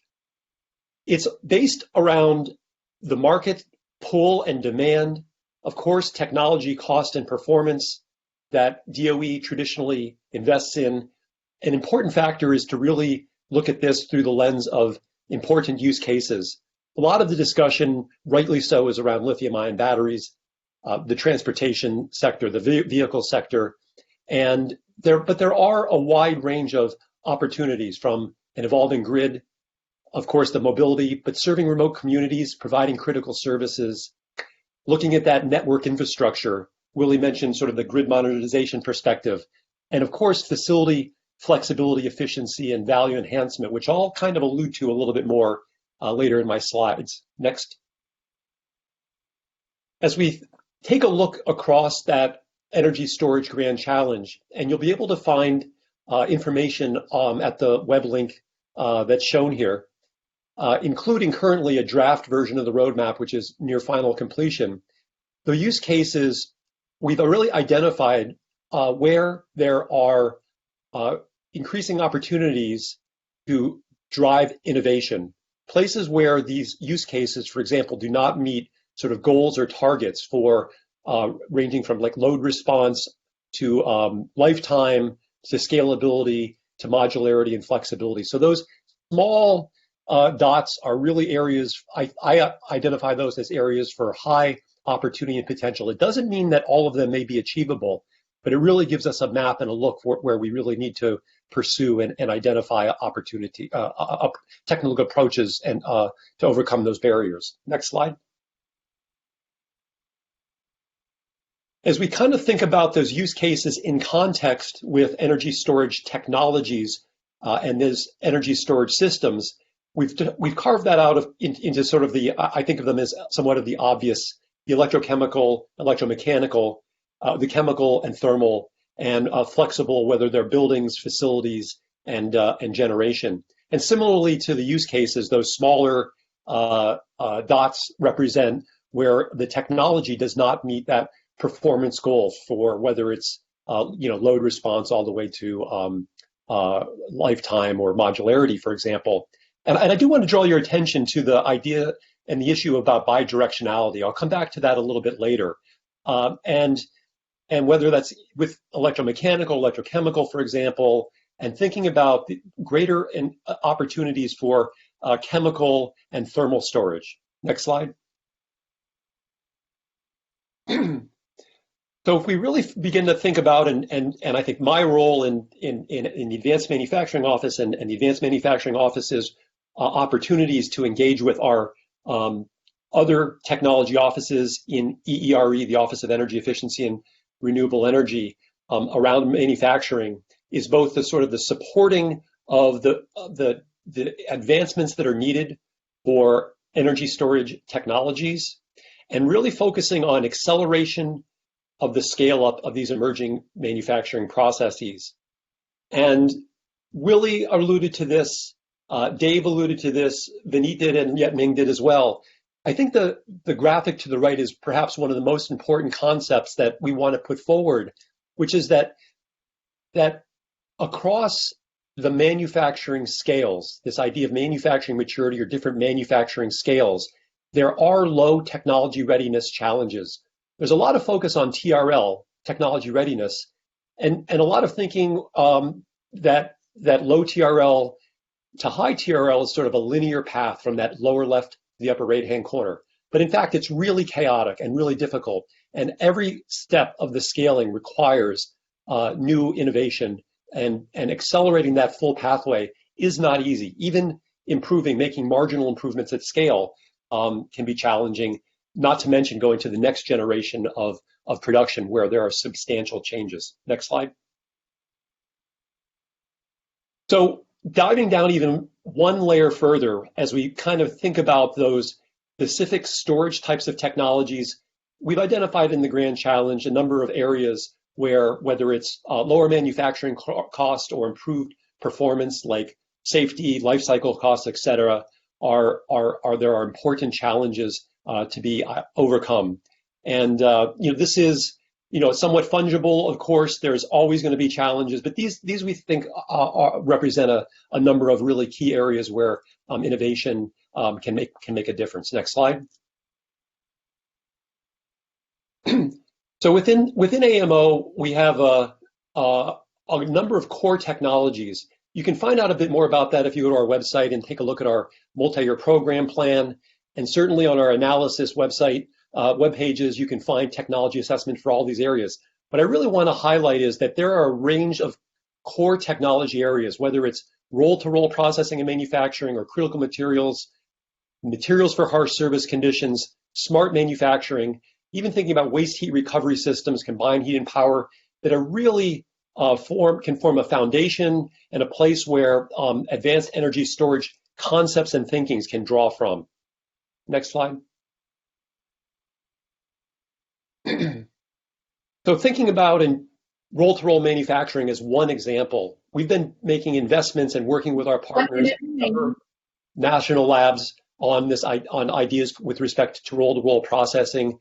You can read through some of the technology areas that we're exploring on this slide, and whether it's in novel deposition techniques or metrology, there's a lot of important advancements that are being made. Next slide. So this sort of lists out a number of recent industry partnerships for battery manufacturing innovation that we're pursuing. Just announced those selections in August of this year. And just highlighting on the right-hand side, as you scan down, you can see a lot of approaches that really drive into the manufacturing opportunities. You can see the word scale up a number of times, and scaling up. We're really focused on accelerating the scale up of a wide range of energy storage technologies in partnership with a number of national labs and industry partners. Next slide. So I did want to kind of highlight a really wonderful program that we have been funding out of the Advanced Manufacturing Office for more than 5 years now. We started it at Cyclotron Road at Berkeley Lab, expanded to Innovation Crossroads at Oak Ridge National Lab, and Chain Reactions and Chain Reaction Innovations at Argonne National Lab. This program spins in innovators through a highly competitive process where they partner and embed themselves at the national labs to accelerate the development of their technologies. And that type of synergy we've found to be highly successful. We drive towards we push towards accelerating access to follow-on funding and really get folks positioned out in the marketplace. Next slide. So there's a lot of companies at these three nodes of the Lab Embedded Entrepreneurship program. And I just wanted to highlight on this slide and then the next slide, a number of those companies that are focused on energy storage technology development. And these are really exciting technologies and companies that are really kind of pushing the envelope on innovation and ideas. Next slide. So as I start to wrap this up, Dave Howell really alluded to an importance in critical materials. The Advanced Manufacturing Office has made a number of investments for over a number of years in a range of areas, including significant investments in the Critical Materials Institute, which is a major DOE energy innovation hub out at Ames Lab. $25 million per year investment We've also got other selections coming soon in a funding opportunity announcement. And of course, thinking about the energy storage grand challenge, battery manufacturing, lithium-ion battery recycling, a battery manufacturing lab call, a lot of opportunities that are impacted by critical materials. And we've really got a high and strong focus on that, even including through SBIR's funding of small businesses. Next slide. So Dave kind of mentioned this and showed this slide. It's obvious that we have challenges when we think about the need for the materials that will drive and supply battery technologies. Next slide. And the opportunity, I really want to emphasize not only the fact that we can attain these materials, but these materials can be attained at their end of life through re-X approaches, whether it's remanufacturing, reuse, recycling, some combination of those that can really improve not only the access to materials and productivity, lowering their costs, but the environmental footprint of extractive industries can be significant. This is really an environmental approach, environmentally responsible approach for full product life cycles that we really are pursuing. And a lot of our work is on the analysis side, looking deeply at our opportunities to do this. Next slide. So last kind of topic I really want to bring up. What about energy conversion and storage systems for the industrial sector? We can kind of look at technologies, energy storage technologies, things like their energy storage duration, their system power capacity, and we can think about those for specific applications. We can think about that, of course, putting batteries out there or energy storage systems in the industrial sector. However, can we use the inherent chemical and thermal potential within the system, with the industrial system, to really drive towards reductions in the need for new technologies to be deployed? Can we really use that as inherent capabilities? Next slide. So just to highlight, the thermal opportunity is really significant in the industrial sector. Out of 100 quads of energy demand, almost 100 quads now, it's actually closer to 100 today based on this updated EIA information. About 7% of our total energy demand in the United States is for process heating. Almost 2.5 quads of that, we estimate, are lost across a wide range of industrial sectors. And that the industrial sector really utilizes the most diverse sources of energy of any demand sector. And the temperature ranges are very, very diverse. Low temperature, medium temperature, high temperature opportunities based on which unit operations in which industrial sectors. Next slide. So we want to think about the future and what that future can look like. As we think about the future of industrial facilities and they become more interconnected to a grid, as less fossil fuels are directly used, more electrification occurs. What is the symbiotic nature of a manufacturing facility integrated with either on-site or off-site energy demand? These can be combined heat and power systems that require power electronics to sort of tailor the demand and be able to ramp up and down. So flexible CHP is an area that we've been pursuing for a while in the Advanced Manufacturing Office. But what about manufacturing facilities essentially as virtual batteries, harnessing the inherent thermal and chemical energy that's there and moderating that in a way that supports the entire system more substantially. Next slide. So I'll wrap up by saying, as we think about within AMO, what does the intersection of energy storage and manufacturing look like going forward? We envision a future of highly efficient, really productive, increasingly flexible and resilient manufacturing operations, systems, and facilities. We really need robust, and dynamic, and adaptable supply chains, as well as reverse supply chains that aren't even developed today. It's a complete business opportunity for new types of reverse supply chains. Of course, data analytics, machine learning, AI, and improvingly robust and secure cyber physical systems are going to be are increasingly important.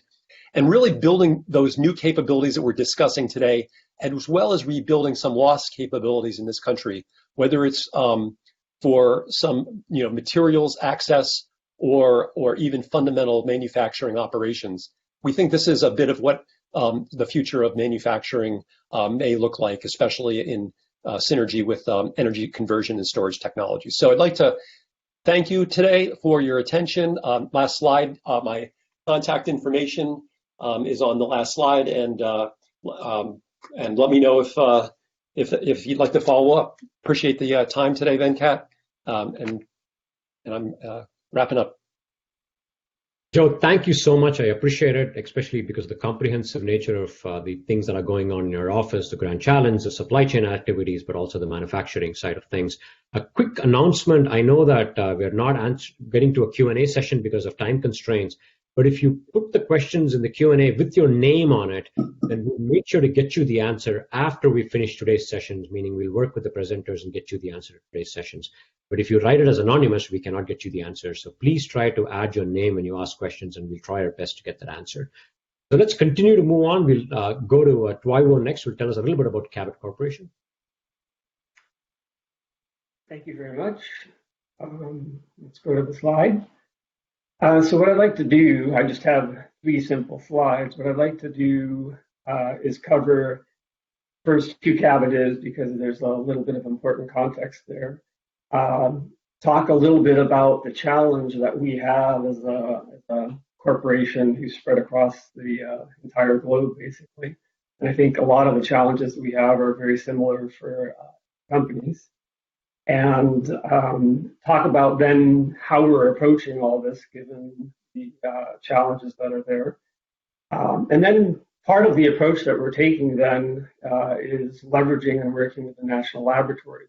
So we'll bring that up and then conclude with an example there. So first of all, Cabot. So Cabot Corporation is over 100 years old. We're primarily a producer of carbons, a wide range of carbons, carbon nanotubes, carbon blacks, graphenes, on and on, carbons and metal oxide material. And so we're spread across the world, primarily in North America, Europe, and in Asia. And so if you look at it from the perspective first of the products that we produce and the work that we do in the lithium-ion battery space, and then elsewhere, it's those bottom 2 tables there. So if you look inside the lithium-ion battery space, we're primarily focused on, as I said again, the carbons and the metal oxides. So what these map to is applications, for example, like aluminas for heat-resistant layers and separators, carbon additives that go in on the anode side, as with silicon anodes, for example. And then also conductive materials for cathodes to enable the conductivity, but also metal oxides that are then used to coat and dope the surface of the cathode particles that then enable things like cycling and compatibility and different processes, things like that. So, we're spread across a number of different components of the lithium-ion battery. But further, we're also outside of lithium-ion batteries. And so if you look, for example, at the table on the bottom left there, we're involved in a number of other energy storage, least electrochemical energy storage approaches. It's probably not a surprise, because if you think of any of the electrochemical approaches, they're very likely going to involve simple metal oxides, carbons, and things like that. And so, fuel cells, we've had a multi-decade program there, especially focusing on electrocatalyst supports. Lead acid batteries, it seems mundane, but it's a very significant market. Silicas and carbons there. And then as another example, materials for metal air batteries like zinc air batteries. So the challenge for us is the following. If you look at the sort of stage of development of the whole lithium-ion battery system, or lithium-ion battery space, North America is really sort of lacking, as we've heard well from everybody else, we're lacking the full ecosystems. And so there's a lot of course, R&D and universities and startups, and then a lot of aspirational companies, but not so many large companies that you have in Europe. If you look at the other extreme, in Asia, you have sometimes entire companies that span the full, all the way from mines, all the way through recycling and everything in between, making separators and the cathode materials and the anode materials, et cetera, all in one company, which we don't have in the United States. And so in the middle there, you have Europe, which is somewhere in between, trying to reach sort of critical mass. And so what that has resulted in for us is that we've ended up being very commercially focused in Asia, where, of course, all this is going on. But in North America, we have a very heavy, let's say, R&D focus. And you'll see in the next slide that I'm going to be talking about how we're going to do that. Maybe just one more note on the last slide is that we have a number of interactions in the U.S. and so the backdrop here for this slide is the following, is that, and here I'm just focusing on the U.S. lithium-ion EV industry, and I'm not trying to show some complicated value chain or anything else like that. The main point here is that if you look across the U.S. Industry, raw materials, cells, batteries, pack modules, all the way to recycling, there's a lot of technology in startups, for example, not so much on the raw material side and not so much on packs and modules, but especially on the materials and certain types of batteries, recycle, things like that. What's interesting is that the U.S. national labs span almost all of that. So all the way from working on and thinking about raw materials and mining and purifying and all across all the way to recycling. We also have the universities who are focused in more on the cells and batteries, as you said before, maybe less on the raw materials. And then we have a number of US-based companies, not so many compared to Asia, but a number of aspirational companies also that's that bottom lighter colored bar that goes across there. And so the approach that we are taking, as I said, is that we're really focused on working with all this innovation that's occurring in the United States and trying to, in some way, take advantage of it. And so what we're doing is that we actually have a number of DOE programs that we're involved in. One of which I'll talk about, is on low cobalt cathode, but we also have participation in a number of other exciting themes that have to do with silicon anodes, dry processing of electrodes, NMP-free electrode fabrication, and then cathode material in a minute. And so the part that we found, and again, this is our experience, is that we found that the DOE and the DOE programs can be vehicles really to advance things really quickly, because no company is going to span all of that and have all the connections and the experience and all that. And so by dealing with the DOE and the DOE programs, we get this deep exposure to lots of different people with different networks and equipment and knowledge and things that the U.S. industry simply can't have all in one place. So in the next slide, I'm going to talk about then just an example of a program that we're involved in right now with Argonne National Lab in the next slide. So in this particular work, and for people who are maybe a little less familiar with how some of these programs work, is, of course, you end up, eventually writing a proposal, submitting, and if you're lucky enough to win, then you can end up with different types of programs. The program that we're in has 3 partners, or the team has Argonne, Craft, and Cabot Corporation.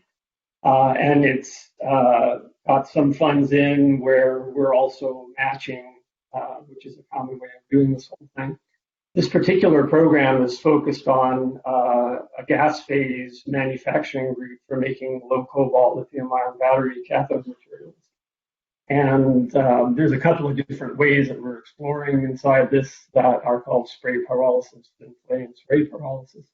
What's interesting about this is that we have equipment that was originally cabin equipment that's basically embedded at Argonne National Lab. And so we're very interwoven and executing this program in a very highly collaborative manner. It's definitely not one of those things where each group goes off and does their own thing. So we have a full team spanning, going from the fundamentals, drawing heavily on Argonne, all the way to the sole producer, just SAFs on this whole thing. And so what you find is that it's really great to be able to leverage the people and the fundamentals that are at places like Argonne, and also leverage the experience of companies like SAF on the cell manufacture side. And from the other way around, then of course Argonne and SAF get the benefit from exposure to the sort of way that companies like Cabot look at the whole thing. And so I'll finish there. Set a record for speed. Well, thank you so much for that comprehensive view on your company, where you stand, and also, but I think it's fair to say that the collaboration we have with you has been really fruitful for us, and so a fantastic model, I think. We'll talk about a different model, which we've been pursuing with Albemarle. So Glenn, take it away. Hey, great. Thank you, Ben Cat. Hey, so for those of you who may not know of Albemarle, we're a specialty chemical company. We do catalyst, we do bromine, but really our growth engine is lithium. We're the world's largest producer of lithium.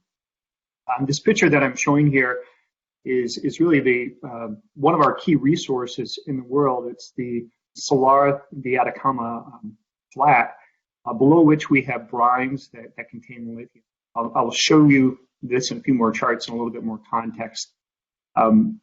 Just to also expand a little bit about lithium, as you've heard from the prior speakers, for us, this is all very exciting. It's a terrific opportunity for growth because almost irrespective of the type of lithium-ion battery that you're talking about, it's the same lithium-ion that's the workhorse. So that's really where we're parked. I'll give you a little bit of context of how we are structured as a company, but then also really highlight across the spectrum of what we do in technology where there's opportunity for advancements.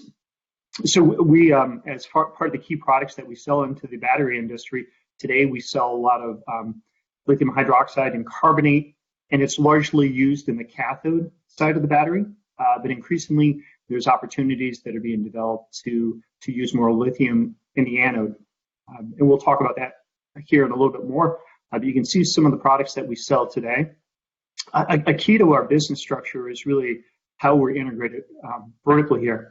For us, a key component of our strategy is the quality of the resources that we have and the purity and size of those resources. It's really key to being competitive, having the right cost structures, and the ability to make really high performance battery grade type materials. The other component that I'm going to highlight in some of the value chain that we work in is taking these lithium materials and converting them into hundreds of different types of lithium compounds. Some of those are used in the battery industry, and increasingly we're tailoring them for the battery industry. But our industrial base today still includes a lot of pharmaceutical and specialty material applications for lithium. Really, we're excited, and we're investing significantly in the growth. You can see in the rightmost part of this chart, we're looking at an industry that's going to be about 1 million metric tons of lithium carbonate equivalents in the next 5 years. That's a pretty attractive growth rate, greater than 20% CAGR over that time frame. So this kind of a general overview. Next chart, please.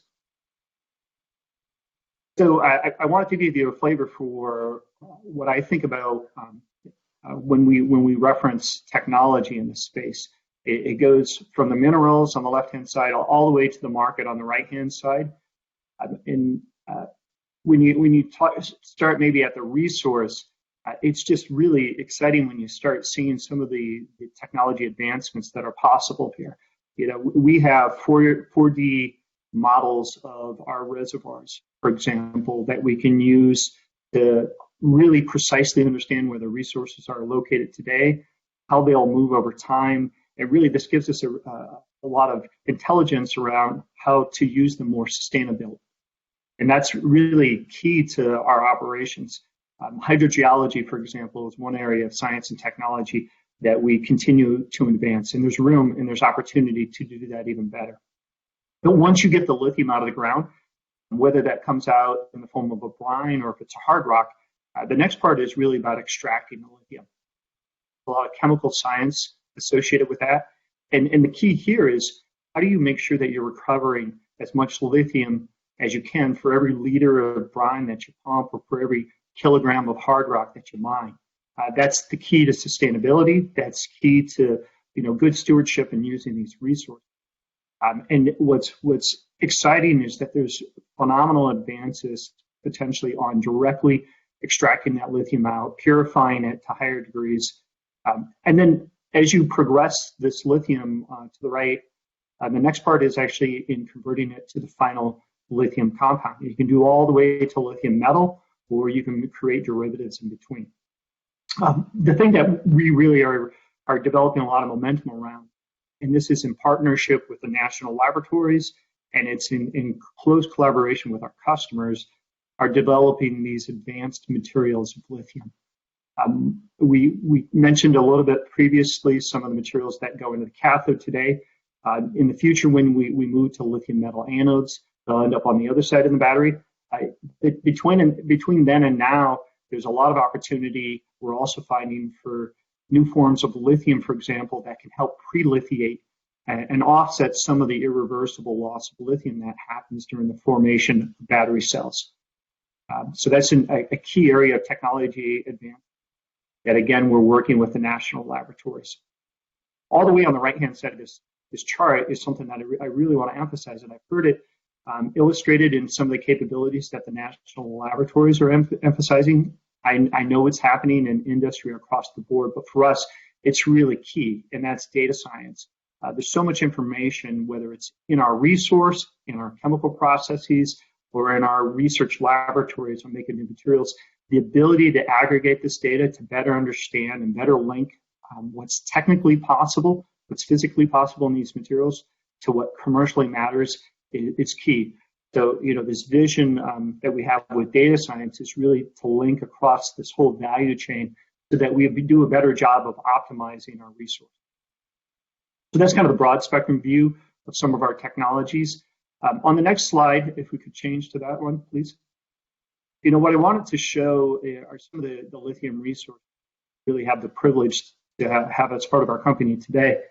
And I think this is in context with some of the key challenges, is when you look across the world, how do you imagine being able to continue to access lithium? How do you do it efficiently? How do you do it in different regions? How do you potentially do it domestically here in the United States?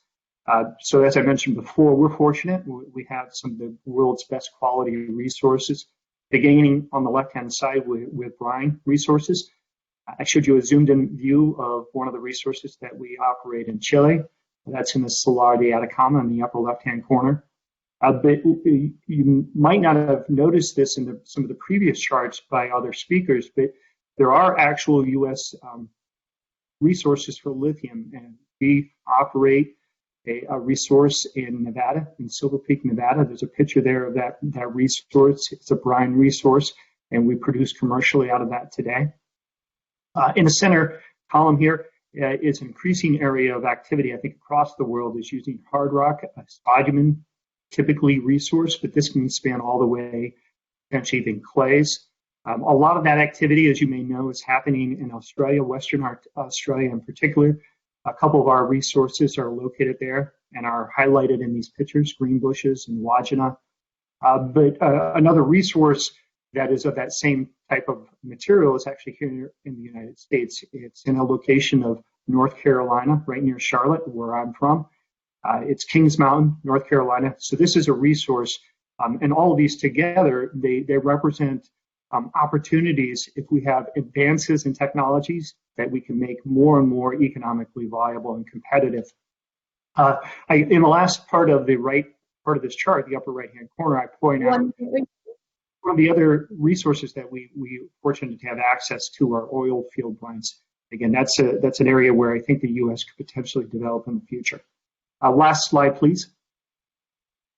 And with this, I just want to highlight a number of different programs that I think were illustrated or included on some of the lists previously, but these are Department of Energy projects that we've been awarded in close collaboration with our national laboratories.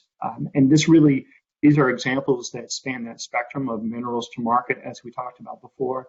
And we're fortunate to be partnered up with Pacific Northwest National Laboratory, doing some really exciting things around taking the lithium material itself and tuning and tailoring it to help open up new single crystal nickel-rich cathode materials that be longer life and in the form of a battery, longer range as well. The examples that we're showing in the center and on the left really go a little bit further upstream into the lithium process in terms of how we take the lithium and convert it into a final product. We have some exciting, but technically very challenging type programs that are underway. One in the center there is using electrolysis to convert lithium brine into lithium hydroxide. And then the one on the right is an approach of using electrodeposition to take lithium solutions and go directly to lithium metal on supported substrate. Some exciting work. We're just thrilled to continue to have the close collaborations that we have with the national laboratories as illustrated here. I think a key ingredient to the success of these programs is also some of the collaborations that we have with other industry players in the space. I think the essence and the criticality for the United States is to be able to develop deep technology, to do it very quickly, and to test it, scale it in the marketplace, figure out what works, and continue to iterate in a closed loop cycle. So with that, I'd like to thank you for the opportunity to talk with you all, and I'll turn it back to Venkat. Glenn, thank you so much. That was a fantastic presentation. I think both you and Twywo gave examples of sort of local ecosystems with the pulling together labs, university, maybe industries in this case, and that public-private partnership idea, I think, is going to be crucial for us. We'll continue the theme with the last presentation of this panel. Tim Ellis. Tim, take it away. Thank you very much. Hopefully you can hear me, Venkat. The question is how does a 150-year-old technology remain being valid to the requirements of society moving forward? Lead's been around. Lead-acid batteries been the predominant rechargeable energy storage technology for 150 years. The question is society has changed the rules, and how do we keep up with those rule changes? And then DOE, how have they integrated with them? As Venkat said, I started my first DOE created in 1993, so I've been at it a little bit. As you can see on the left there, lead-acid batteries are still very valuable and relevant to the energy storage needs, but that comes at a cost and performance level that we have to meet. If you look at the right-hand chart, came out of the Office of OE, at Office of Electricity at DOE. Lead-acid, to remain competitive, needs to fit all the attributes for modern energy storage at a price of $35 a kilowatt hour. Of course, the question is, for those of us that are in technology, how do you do that? Next slide, please. So we come at it from a totally different basis than some of the other technologies that you've seen. We already have a domestic manufacturing that's large and robust. We also have a total closed loop economy on that with our recycling. I prefer to call it demanufacturing. The reason I call it demanufacturing is these batteries aren't coming out as nice, cute cells. They're coming out as complex systems that have to be unmade. And oftentimes they're not made to be unmade. This is actually slows down the ability to recycle. Also, it slows down the ability to do it at an economically important price point. The people that mine virgin ores are very efficient. They tend to mine things in one spot and move them out to the rest of the economy. If you think about it in resource recovery or recycling, you're mining where the lights are in the economy. So aggregating that material to the center processing facility is a challenge. It's because the density of lithium-ion batteries across a city is relatively low per square mile or per square kilometer.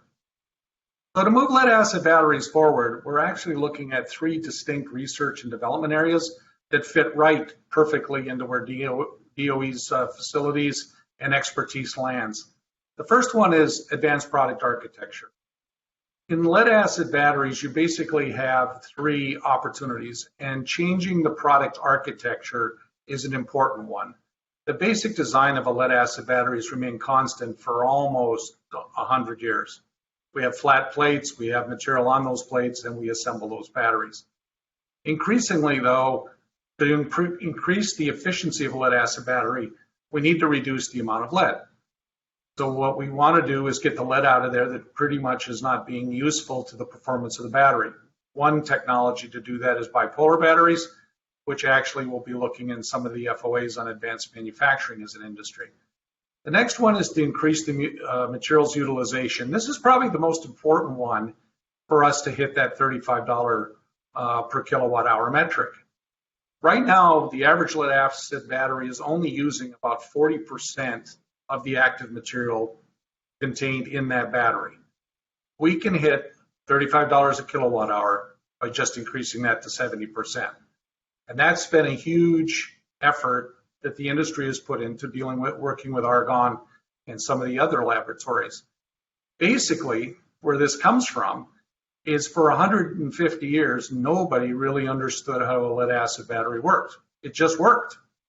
And there wasn't really any competition, so there was really no effort to have to dig into the basic fundamental physics, chemistry, and how that's actually those processes operate in a lead acid battery. The next one is control technology. How do you control a battery? Other battery chemistries take advantage of monitoring and battery management systems that basically treat each battery cell the way it wants to be treated. That has not been true for lead acid. Basically, lead acid batteries are put in the corner of your car or the back of your fork truck or maybe in your golf cart if you're so blessed.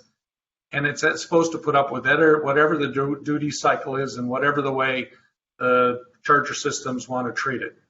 What we're looking at now is how do we treat the lead the way it wants to be treated through advanced controls technology, which allows us to maximize the opportunity of lead acid batteries moving forward. Next slide, please. So the truth in advertising is I'm going to talk about some technology which we're using to look at lead acid batteries. And to be brutally honest, they were actually developed to look at other battery chemistry, lithium-ion in particular, but other ones beyond that.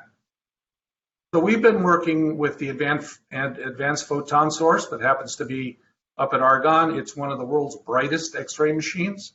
It's going to go through an upgrade next year, so it'll be even more intense. What's important of this apparatus or this system, and it's big, is that we're able to look inside a lead acid battery as it's operating. And that's incredibly important. If we're going to utilize material better, we need to understand what parts are being used, what parts aren't being used. This comes into not only changing the battery architecture, it also comes into understanding in what locations is the active material being overtaxed, what locations is it being undertaxed. And if you look to the left there where you see it's yellow, that's where we're generating the discharge product, and you notice it's not uniform. And then when you recharge, you're also, which is the bottom ones, you see that the blue has come to be across much of the plate, but also in areas are not being recharged. This is huge because to improve the performance along with the price, we have to be able to accept charge faster. We have to be able to cycle the battery more. So what you do not want to do is have it fail because you've over-challenged the material in one location and not another. Next slide, please. Well, once we've got that, the question is how do we start to modify the additives or the structure, chemical structure of the battery moving forward? And we've been working with the Pacific Northwest Labs on this, supplying them batteries. OE does a lot of battery testing to understand their ability to handle grid storage challenges. So basically, we've taken these batteries and put them into the people that actually are tasked with the mission of understanding, does it fit in the application or not? One of the interesting partnerships that's coming forward right now is between Argonne National Lab, University of Toledo, and U.S. industry partners to actually look at crystallization aids or small chemicals in the battery that helps us modify the performance of the active material in the battery. And you notice in the center of those, there's the red batteries there. Those are actually on test up at PNNL. This is going to the fundamentals of what's actually happening in the battery and on its interfaces using technology that was developed to look at some of the issues in lithium ions interfaces and how do you control the surface areas in order to maximize the performance of lithium ion. So we thank the prior investment in J. Caesar and Access, which has given us these techniques that we basically can apply directly to what we're interested in doing to keep lead acid batteries relevant and competitive. Next slide, please. So I've been at this a while. I think we've been engaged in CRADAs at Argonne and other laboratories for about 8 years as RSR Tech. Now, who's RSR Tech? You've probably never heard of RSR Tech. RSR Tech is the engineering science arm for the world's largest lead recycler. We do just short of 900,000 tons of lead a year on 3 continents, US, Europe, and South Africa. We've used the CRADAs very, very effectively because it allows our scientists to work in a very intimate manner with the people at the national laboratories. We literally have teleconferences at least twice a week at the minimum, oftentimes a couple of times a week. We have a very active, interactive program to drive the research forward very, very quickly. If you notice, there's some materials and control, there's product architecture we're working on, and actually we've done work at the Resell Center up at Argonne, a little bit at Ames Lab where I did my doctoral work on new processes to recycle materials. One of the issues we have is there's been very, very little investment in how do you actually reclaim materials out of consumer products. Why is that true? Well, because manufacturing is interesting, new technologies are interesting, taking them apart at end of use hasn't been that interesting. And most of the technology we're applying right now actually was developed for the mining industry before the Second World War. We need better technology for demanufacturing. We need better technology for resource recovery and recycling. And I think the Resell Center is a great beginning into doing that. That's going to benefit the economy and the society as a whole, way beyond batteries, because every element out there is too valuable to throw in a garbage dump. Next, please. I think what's important to understand, and this just as an EcoBat and RSR, there's a significant number of companies involved in this. It's nice to see Toivo because Gabit is part of this group too. But it's a wide range of not only battery manufacturers, but actually the suppliers working intimately and new technology developers that are developing things like bipolar battery. And it's a group that frankly is incredibly interactive and able to call on a daily time frame to talk to the laboratory individuals, understand the experiments, understand the science, and being able to apply it to the manufacturing floor as quickly as possible. That's our next set of programs, is really to take the basic fundamental science we've been working on for approximately the last 6 or 7 years and getting it to the manufacturing floor next. So it's about productization, it's about qualification, it's about making sure that the products are actually tested in a manner that's relevant, particularly to energy storage. And with that, I thank you very much for staying on the broadcast. Appreciate it.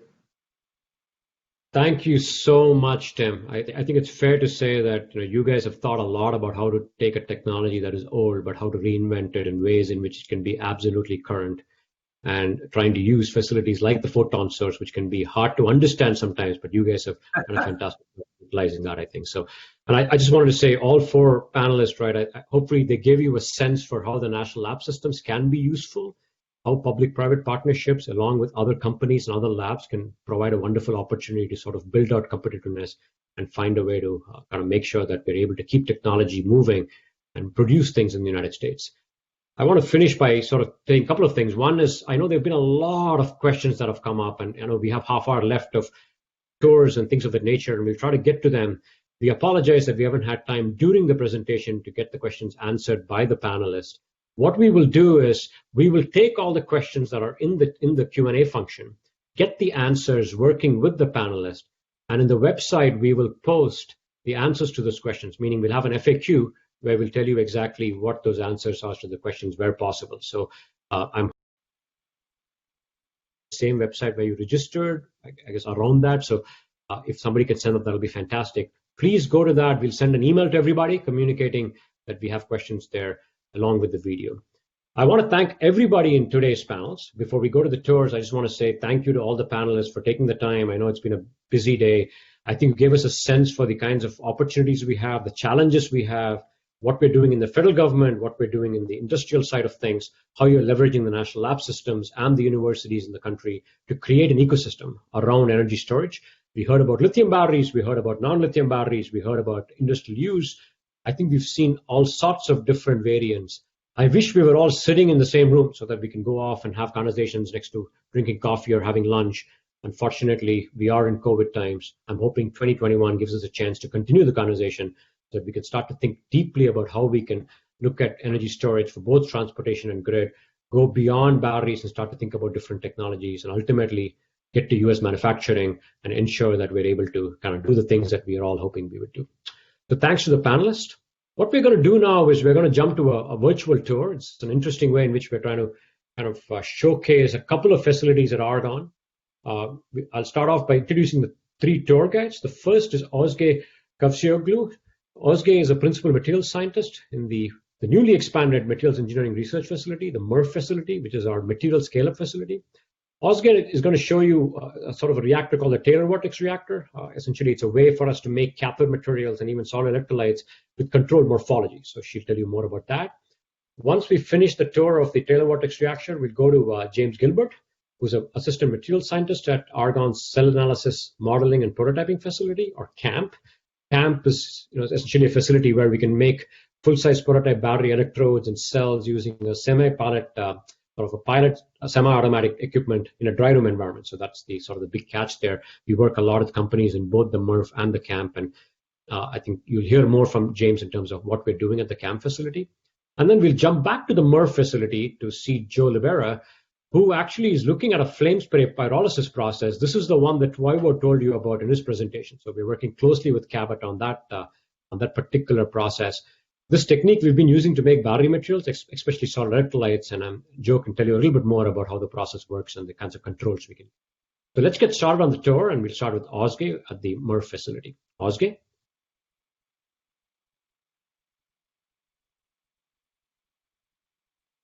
Can you hear me? Good afternoon, Ozge. Yes, we can hear you. Okay, good afternoon. Thank you, Venkat. Good afternoon, everybody. My name is Özge Kahvecioğlu, and I'm the principal materials scientist leading the process R&D and scale-up of cathode materials program. One part of our mission within this program is to implement scalable emerging synthesis technologies to reduce the manufacturing costs while increasing the throughput to get next generation battery materials with improved quality. With the continuous support from the Department of Energy Vehicle Technologies Office, we utilize Taylor vortex reactors in the Materials Engineering Research Facility of Argonne to produce tens of grams of materials to multiple kilograms of materials in a continuous process.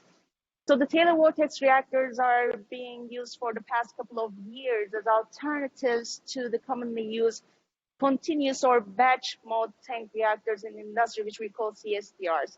So TVRs are used for co-precipitating the cathode precursors for lithium-ion batteries, such as transition metal hydroxides, carbonates, or oxalates, and such with a consistent quality.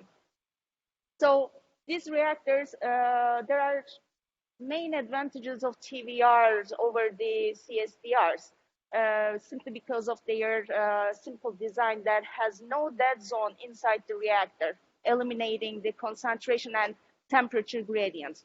These reactors are made of two concentric cylinders positioned horizontally. So the inner cylinder rotates, the outer cylinder acts as a heating jacket, and the reaction happens in the gap between these two cylinders. As the inner cylinder rotates, it creates a high-intensity, homogeneous Taylor vortex flow pattern inside, which is consisted of several vortex pairs. These vortex pairs can be visualized as mini CSTRs, like thousands of mini CSTR are functioning at the same time, which increases the mass and heat transfer to get high-quality product. So another advantage of the TVR is that these reactors can generate very small particle sizes down to 2 to 3 micron, spherical dense secondary particles without compromising their intrinsic electrochemical properties. This is limited to around 8 microns for the CSTR application, regardless of its scale. So why small particles? Because the battery technology is trending towards utilizing these small particles. For example, fast charging due to their superior rate capability. That's a program underneath the Department of Energy.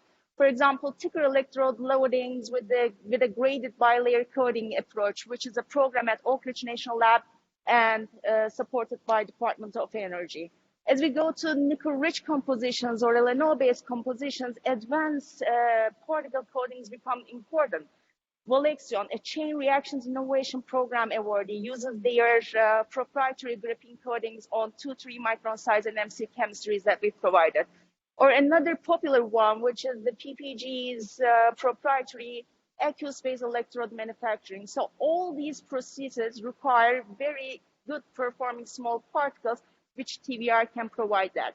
So we have 3 different scales of Taylor vortex reactors. The one that I showed is a 1 liter TVR, which we use it for rapidly develop the process parameters, and it can generate up to 40 grams per hour of material with consistent quality. And once we develop the process parameters, we translate those to the 10 liter TVR to scale up the materials up to kilogram quantities. The 10 liter TVR has a production rate of 200 grams per hour. And we also have a 40 liter TVR, which can generate 1 kilogram per hour of the cathode precursors. So we have been synthesizing different chemistries, different particle sizes that are not commercially available, and sharing this with the universities, startup companies, or with the other national labs. That's how we put science to work, by implementing the emerging synthesis technologies and share the materials across the nation to benefit the US battery community. That ends my talk about the overview of the Taylor vortex reactor technology, and I'll be happy to answer any questions you have. Thank you for listening. Oscar, quick question. Can you expand a little bit more about the other cathode making processes you have at the MRF and sort of how that compares to what the TVR's advantages could be? So we have different scales of continuous store tank reactors that we use as continuous or batch mode. And in a couple of minutes, Joe Libera is going to talk about the flame spray process. We also have the hydrothermal synthesis methods to generate single crystal cathode materials inside MRF. So main advantages over TVR to CSTR is that it literally reduces the residence time of the process, meaning that you can reach the steady state conditions faster. That means you can get your product sooner. As the same scale, as a comparison with the same scale of CSTR, it reduces the residence time by 3 times. That means time savings and cost savings in continuous manufacturing. For another example that I can give you that we have done under the Department of Energy's funded project, that we could be able to generate, synthesize, develop, and then scale up 10 different cathode compositions that are not commercially available within 1.5 years. And we generated more than multiple kilograms. So this is really hard to get in CSTR applications. The cost analysis made years ago that in order to commercialize the material, you had to have these scale-up issues fixed. So typically it gets like multiple years to commercialize the newly invented materials. What I'm saying here, with the Taylor vortex utilization, we could be able to generate uh, several different cathode compositions within a very short amount of time. Oscar, thank you. Another quick question from one of the attendees is, can you use the TVR to produce core shell cathodes, single crystal cathodes?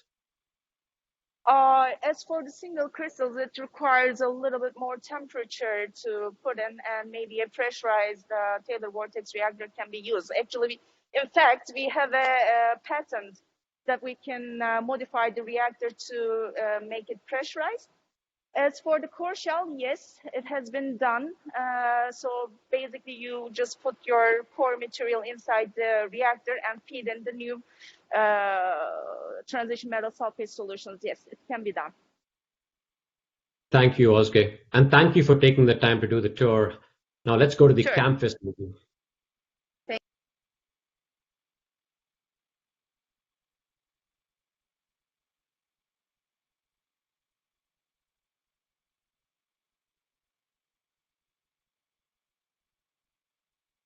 Good afternoon, James.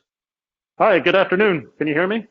Yep, I can hear you. Go ahead. It'd be great if you could All right. introduce the camp facility to people. All right, yes, thank you, Venkat. So I'm James Gilbert. I'm an assistant material scientist in the electrochemical energy storage group here at Argonne National Laboratory.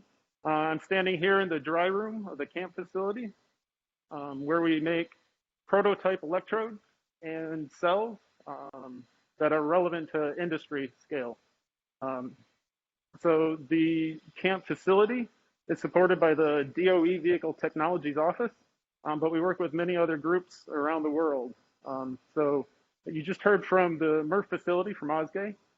So we work in conjunction with them once they scale up the materials that the researchers from here at Argonne and from around the world have developed.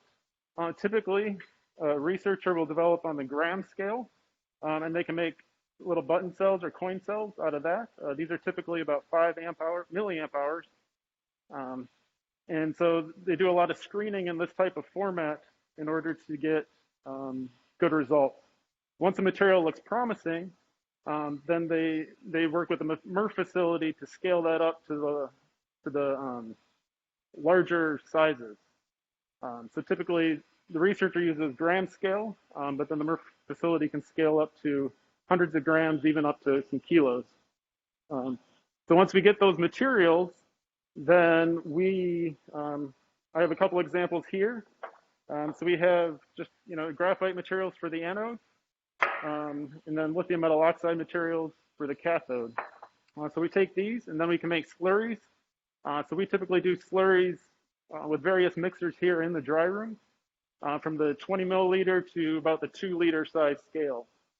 These slurries are then coated. For the negative, will be coated on the copper foil. And then for the positive electrode, we'll make electrode coatings on the aluminum foil. So from these electrodes that we make here in the dry room, we punch out the smaller positive and negative electrodes. You can see here's the active surface area, and then there's a tab at the top. This is for the electrical connection between the different electrodes in our stack that we make. So these electrodes are separated by the separator. These are typically polyolefin materials, and that'll keep the positive and negative electrodes electrically isolated. What we do is we put these into stacks, and I'll show you the equipment in a little bit. But what we do is we make stacks of these and then wrap it inside the separator materials. So in the camp facility here, we have 2 different size formats. This is the smaller size. This is the 3450. And typically, these multi-layers will result in a cell of about a ½ amp hour. We also have a larger format, the 6395. These result in about 2 amp hour cells. This is the size relevant for most mobile phones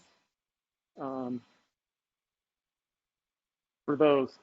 So what we do here is we'll take these little wraps, we'll ultrasonically weld onto the electrode throughputs, put it into the pouch material as is, and then we'll seal the top where the tabs come out, and then 2 of the sides, leave one open. Once that's all sealed together, then we can inject the electrolyte into it and then vacuum impregnate to get into the pores of the materials, into the electrode, the pores of the separator, to eject out all the gases. So the reason this is all being done in a dry room is that the electrolyte that we put into the cells is very moisture sensitive. So typically the lithium salts react with the moisture, create hydrofluoric acid, and then that acid eats away at the active materials that you have, degrading them, but it also eats away at all the different components within the cell as well, leading to cell failure. So it's critical that you have a very low or a very dry environment when you're injecting the electrolyte. Some of the other materials can also be sensitive to moisture as well. And so we have that process here to do that all in the dry room. So the dry room that you see behind me is about 1,600 square feet. It can accommodate up to 8 people working in the dry room while maintaining a moisture level below 100 ppm. That's about minus 42 degrees dew point. About as cold as, or moisture level about Antarctica. So with that, I'll show you some of the different processes or different equipment that we have. Over here, we have our pilot scale electrode coater. So we coat at about 0.5 meter per minute. It's a reverse comma coater, so we can coat one side at a time. However, we can reverse that and then do a double-sided coating. Yeah, typically industry coats at above 50 meters per minute now. We just don't have the space or the ability to do that right now, but 0.5 meter or 0.5 meter per minute is what we have the space to dry these electrodes. Once the electrodes are done, they come up on the rolls, and then we'll put it through the roll press, and we'll heat press the electrodes down to the desired porosity that we want, so that everything has good electrical and conductivity for the cells. After this, we'll punch the electrodes out, and then we have our Z-winder stacker here. And so what we can do is we can put together the pouches that I showed earlier, these pouches, and we can stack up the anode, cathode with a separator between it, and then everything's perfectly aligned. So we'll end up with pouches like this that come out of this machine here. Then these tabs, the anode tab and the cathode tab, will be aligned perfectly.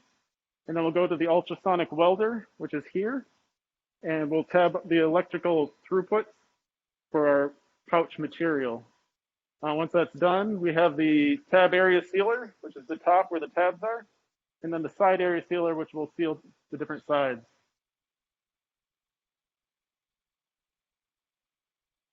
So I hope I was able to convey some of the exciting work that we're doing here, and we really show you how we put science to work. James, thank you so much. That was fantastic. It was a good overview of all the things you guys are doing. In the interest of time, we probably should not do any Q&A. So let's go to the, thank you so much, James, especially for the last minute switch. So yeah, for the final stop of our tour, let's go to Joe back at the MRF facility.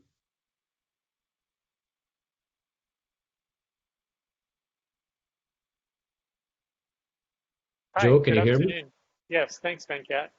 Thank you for taking the time. And so just to remind everybody, this is the flame spray process, and Joe Libera is going to tell us a little bit about the facility itself and what he's been doing. Go ahead. Thank you. Good afternoon, and welcome to Argonne's aerosol synthesis facility.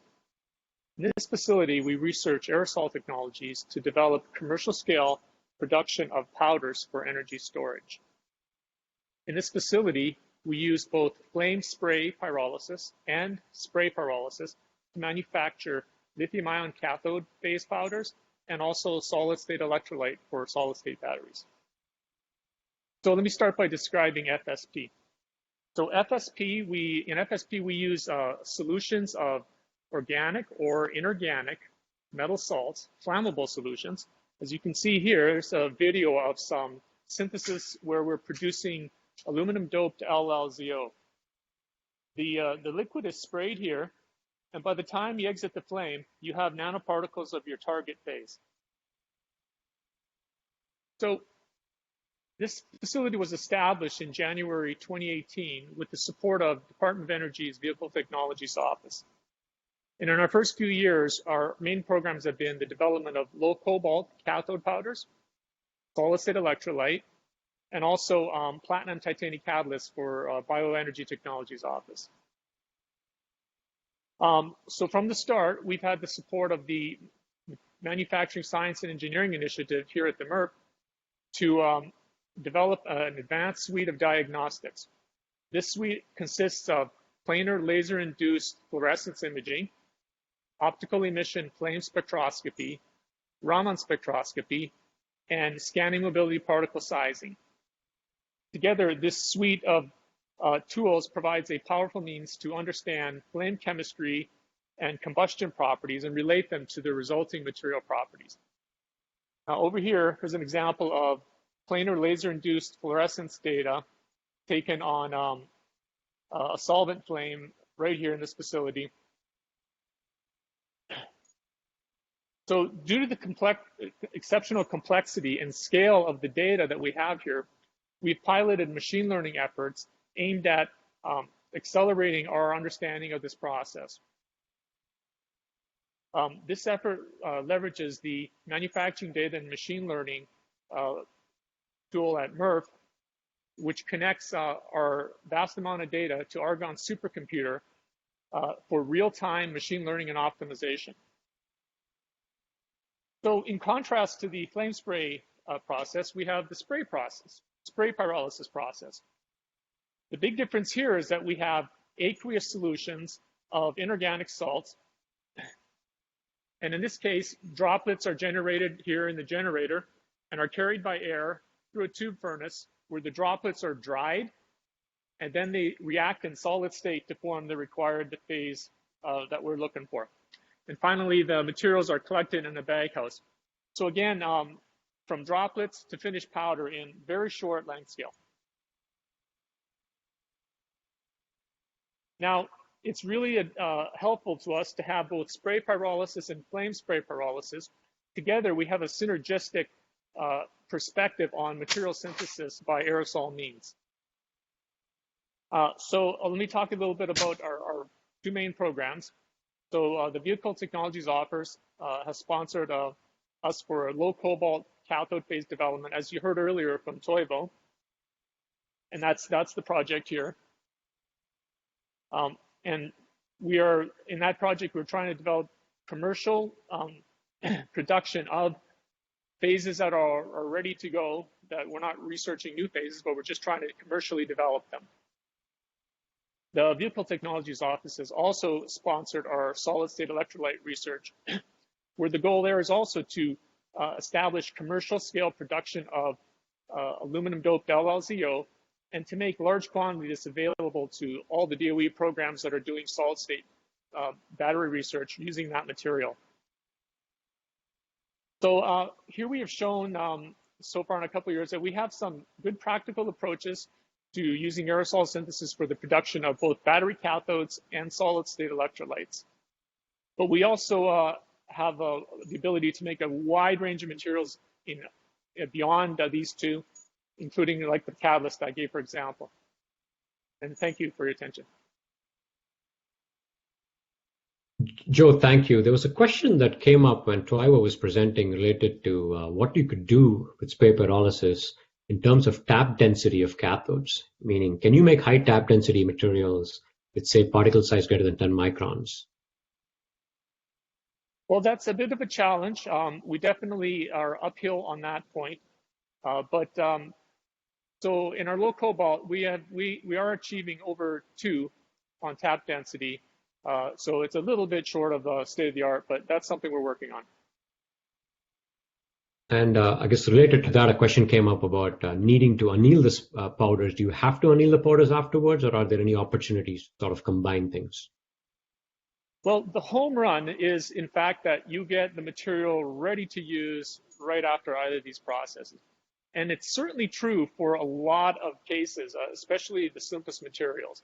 But as you get more and more complex and you increase the number of atoms, it gets a little harder to get the finished phase. So in fact, for both our LLZO and low cobalt cathode, we have to go through a calcination.